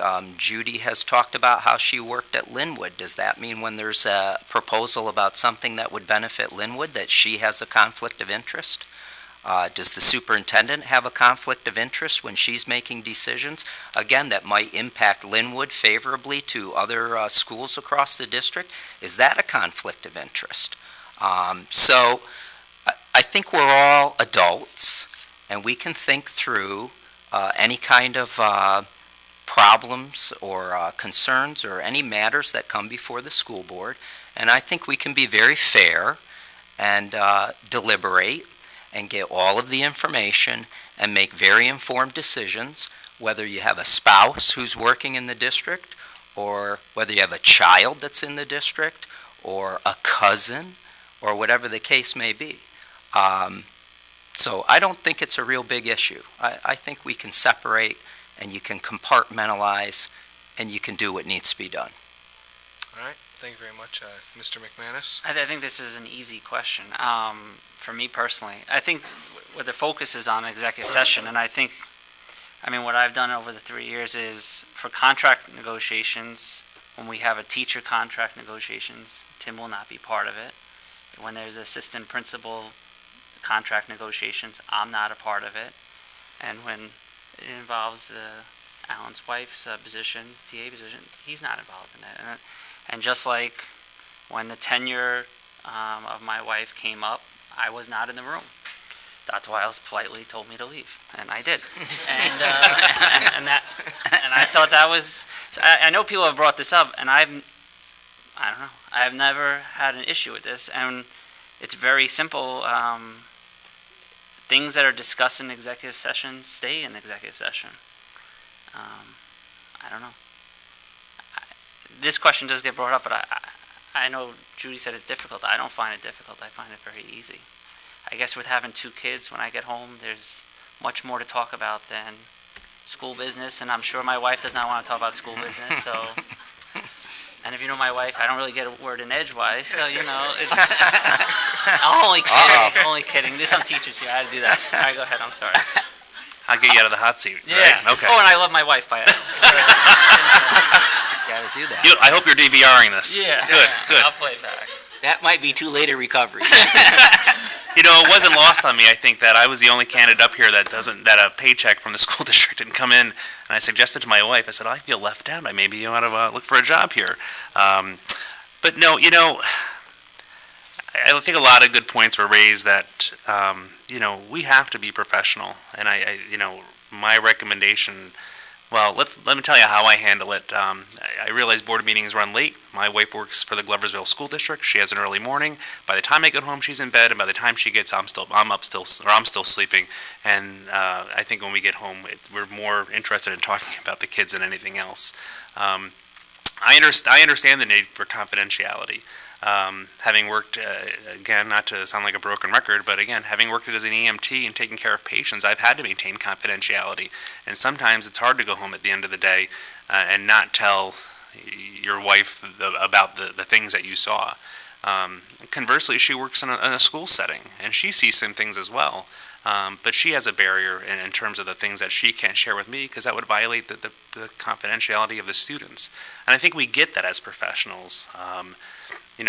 Appearances of conflicts are important to consider, and I think it's important to be as transparent as possible that you're avoiding all of those conflicts. I think the public expects that, and I think as board members, I think one another is accountable. You're accountable to one another to maintain that confidentiality, especially in contract negotiations and in executive sessions. So we're all adults, we're all professionals. I don't have any great concerns over that. Thank you very much. Mr. Simpson?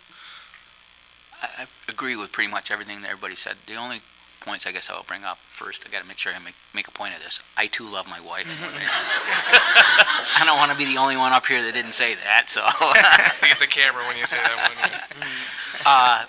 But my wife is a teaching assistant here, okay? And I am a person that believes in transparency, and typically when we're in executive session and we talk about anything that has to do with the Teaching Assistants Union, I recuse myself. I don't want to be asked any questions like why you did something or why you didn't recuse yourself. Same thing's true with my job. I work for an insurance company. The school buys insurance. I recuse myself when it comes to any insurance matters.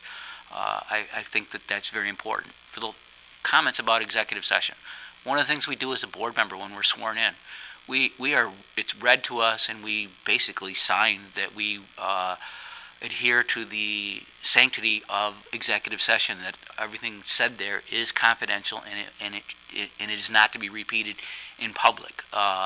So again, I take that responsibility with a high degree of seriousness, and I don't take that lightly. Like everybody else, my wife works here at the school. The last thing I want to do is hear about what's going on at the school. Like she doesn't want to hear about what's going on at my job. So we pretty much don't talk about those things. So, that's what goes on. All right, thank you very much. The next question that we're going to start with Mr. Horan, and this question is, what are your thoughts on current class size at the elementary schools? I'd like to refer back to many of my comments. It's your specialty. Yeah.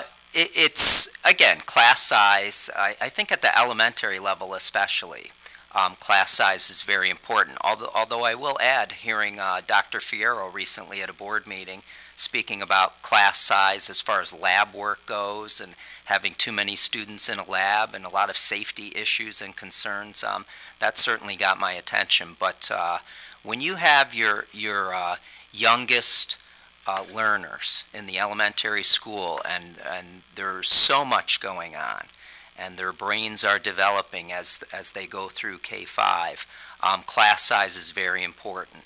I've had as few as 17 students in class. I've had as much as 28 students in class. That makes a big difference.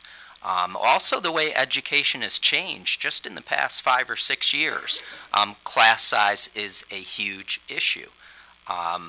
With all of the changes, whether it be Common Core or district programs, there is a lot of work to do, and a lot of work that you used to do maybe in middle school is pushed down into elementary school, so it's very rigorous. And we're not talking 2 + 2 is 4 very often anymore. We're into area, we're into perimeter. My second graders have been working on graphs and data in math right now, and they love it. But if you have a small class size or a manageable, reasonable class size, it's very important. And as I said earlier, there's some disparity across the district that I think really needs to be looked at. But I've said enough on class size probably tonight. Thank you. Yeah, I also talked about class size tonight, and I refer back to my other comments, which is that I think it's a topic that we need to address, and it's something that always comes up, it seems like, once the budget is decided or very close, and I hope next year that it's discussed early on. And to really look at, do these standards that we have make sense now in our changing dynamic? You have the different tests, you have inclusion, do these class sizes work? And I think Tim brings up a very good point, which is the difference in different buildings, in different classes. And I could see that I don't remember exactly the numbers you said, 15 to 28, like that would, I'm not a teacher, but that would make sense to me that would have an impact in that class. So I think we need a community conversation. I think we need teachers, because as I always say to teachers, is that you're on the ground level. I know my own son's classroom, I know Linwood more than the other buildings, but I want to hear these type of things. And I think we need to start having these conversations more in the beginning of the process, and not, what ends up happening usually is either the budget workshop or the meeting after the budget workshop, these issues get brought up. So I hope we start the process early. All right, thank you very much. Mr. Maguire? Large class sizes are bad. It makes teaching extremely challenging. I've been lucky, although don't let this word get back to my elementary school, to have made the Halloween celebration each year for my kids. And so I see how big these classes are. You don't, I think as a parent, don't really understand how many students are in a classroom until you have to sit in the room with all the desks and all the kids are there. And, so to the extent that we can have smaller class sizes is a fantastic idea. And, but we're coming at it, we're still recovering from a recession that hit us big time. Hit state funds and state resources. State aid was killed. We were challenged here by declining assessments, which makes the ability to levy tax more challenging, puts more burden on parents. So how do we do that? Well, or how do we deal with that? That's a cyclical process. I know that in my work in planning and development, that recessions come and recessions go. So it's wise for us to plan for the future. I think things like a capital reserve are a step in the right direction because it takes pressure off of the district's needs to borrow and allows us to free up resources for teaching, for the classroom. And so I think that there are other ways around here. I said earlier about finding another way out of the fire. And so this is another way of finding a way out of the fire, is finding other ways to save resources and plan for the future. So that way, when we have another recession, we don't have to take the hit quite as bad because we had planned for it. And so when we have to make those capital investments, they're not coming out of the operating funds each year that we have a reserve to draw from. All right, thank you very much. Mr. Simpson? Okay, I'm not a teacher and I don't work in the school, but I do know that we have guidelines for class sizes, and I believe that we fall within those guidelines of those class sizes. If we feel that those guidelines aren't appropriate or they don't meet today's needs because of changing the ways of education, then we need to revisit those class sizes so that we can determine what the appropriate class size is. And I agree with Chris that, again, we need to look at that sooner in the budget process rather than during the budget workshop or after the budget has been passed by the Board of Education. I think it's never too late to look at things going forward. Every year, the district gives us a insight as to, like, looking back 10 years, what the population has been by grade level, and they go out something like 7 or 8 years. I don't know if we ever measure how accurate our numbers are.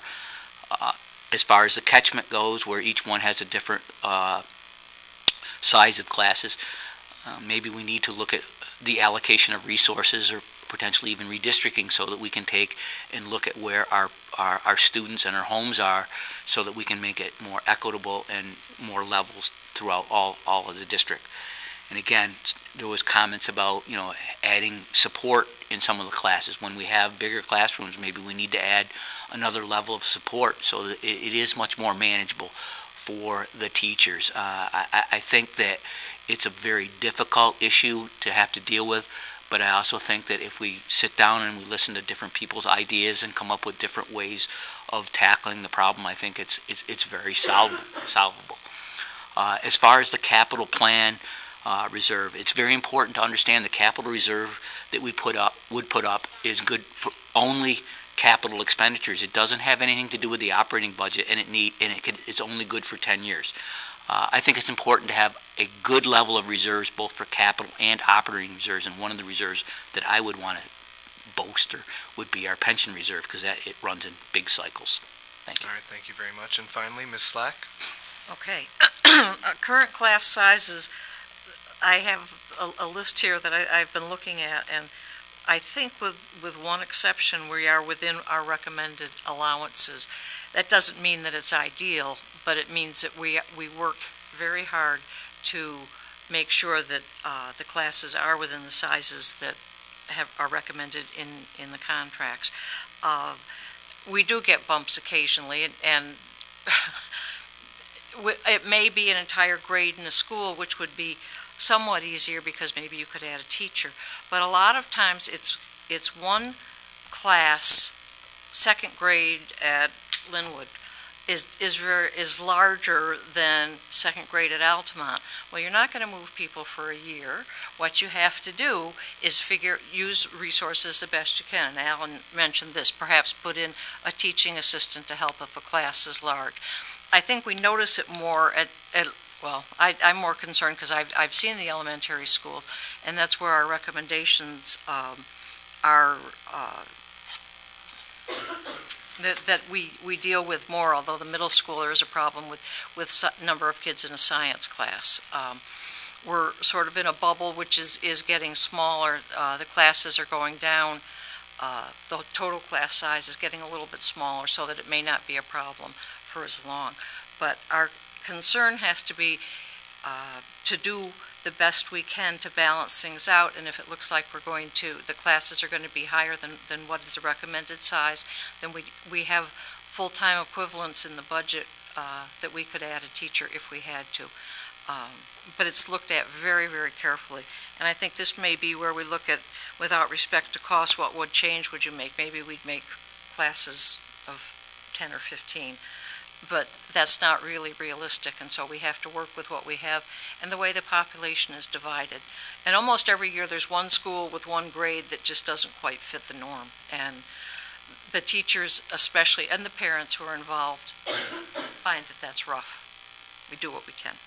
All right. Thank you very much. At this point, we will hear closing statements from the candidates, starting with Judy Slack. Okay. I spoke so much when I came on, I don't have as much to say in closing. My concern is I love this school district, this community, and I like serving the children. I've always liked working with children and the families, and I hope that I can continue to do that for you. And I also would like to remind you all to get out and vote on May 16th. It's so critical. Thank you. All right, thank you. Mr. Horan? I get to go last. Last? We go alphabetical. Oh, we're backwards. I'm gonna wait. We're changing, sorry, throw me off. All right, let's see. Mr. Simpson. Oh, boy. Oh, okay. All right. Mr. Simpson, then. Thank you. I don't, like Judy, I don't have many closing arguments. The first thing I would like to do is I'd like to thank everybody for coming again tonight. I'd like to thank the candidates for coming. I thought that it was a very good dialogue, and I felt that personally I heard a lot of interesting things and a lot of interesting answers that no matter who gets on the board, I hope everybody heard the same things I did, and they can take some of the information they heard tonight and take it back and make use of it at future board meetings when they can really make a difference there. I advocate people to vote. I think it's very important for you to vote. This is one time when you in the community have the right to make a decision and make a choice. I think it's important for you to go out and make that choice. Like I said before, we still have choices when it comes to this budget.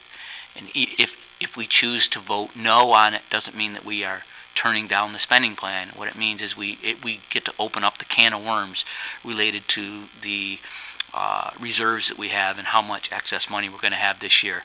And I firmly believe that if we do vote it no, that we can come back and set up adequate reserves for upcoming events and also give some relief to our fellow taxpayers in the community, which I think is very important. And I don't think any of our programs here at Guilderland will suffer if we do any of those things. Again, I advocate that you go out and vote so your voice can be heard.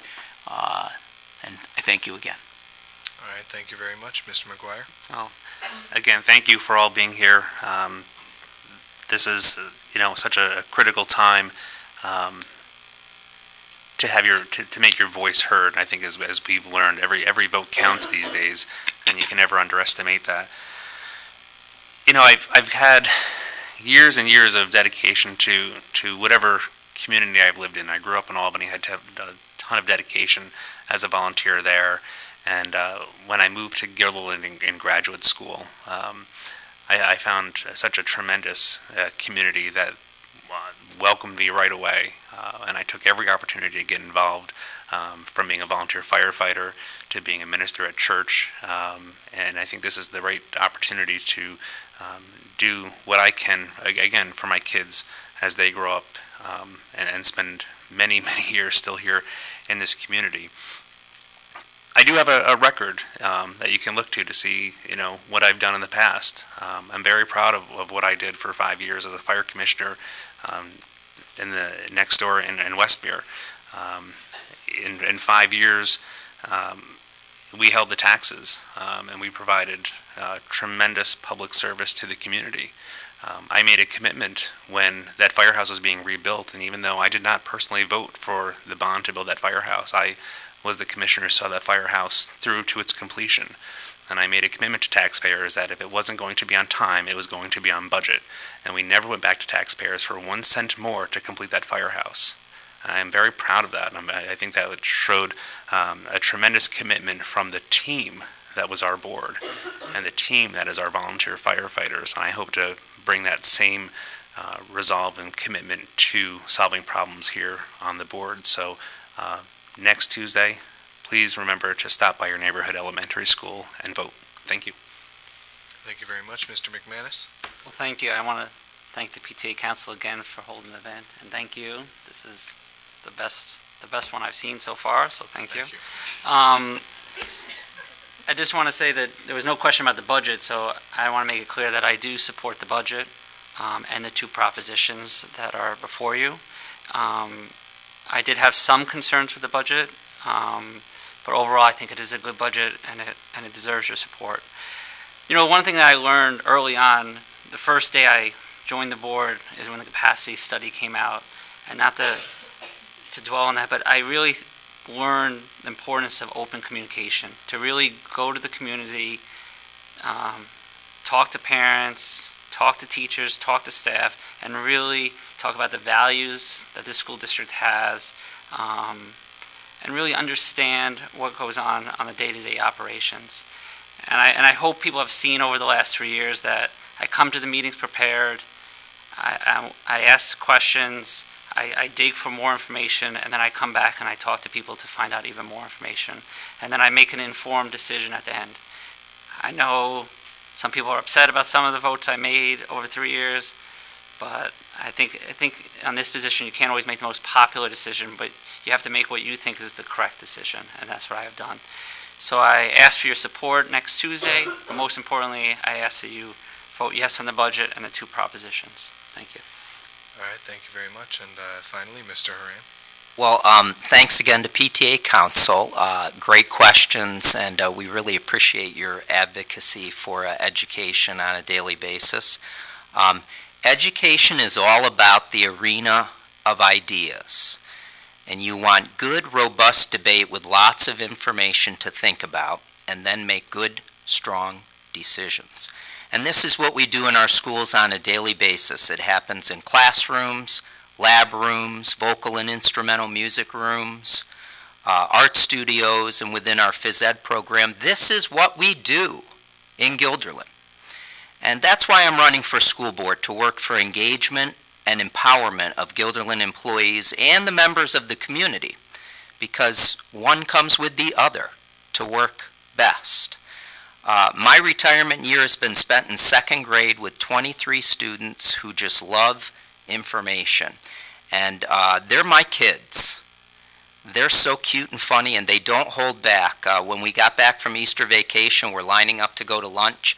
And one of my boys, who's my line leader, he's kind of sizing me up, and he pats me on the stomach and says, Mr. Rand, it looks like you put on a few pounds during vacation. And they have great comedic timing. Another boy kind of leans out from line and says, looks like about 6 pounds, Mr. Horan. So this is life in the classroom. Unscripted moments that show the bond and connection that forms between Guilderland employees and our students. And you can't give a test for this. You can't put a score on it. It's worth more than any data point or budget line item. It speaks to the saying that education is not a line item on the school board's agenda, it's the only item. We had a group of students who put together an apple orchard years ago, 16 years ago. And last week I got an email from one of Mrs. McLean's 5th graders with a photo she had taken of an apple blossom that was just about to burst open. Morgan had written a poem to go along with the picture, and she wanted me to read it and check it out. It's titled Ruby. It goes like this: I am Ruby. I'm just like you. My body stands tall, and I grew when it was my cue. I am Ruby, my hair crimson red, a shade of ruby, the old farmer said. I am Ruby, I'm different than you, but I accept me for who I am, and you should accept yourself true. You wonder sometimes in the classroom who's doing the teaching and who's doing the learning, but in truth we all are, and that is education. All right, thank you very much. This concludes tonight's forum. I'd like to thank the PTA Council members and all those who assisted in bringing this program to you, the voters. This program will be transmitted on Channel 16. Thank you for coming, and remember to vote next Tuesday, May 16th at your local elementary school starting at 7 a.m. Do it for your children. Have a good night.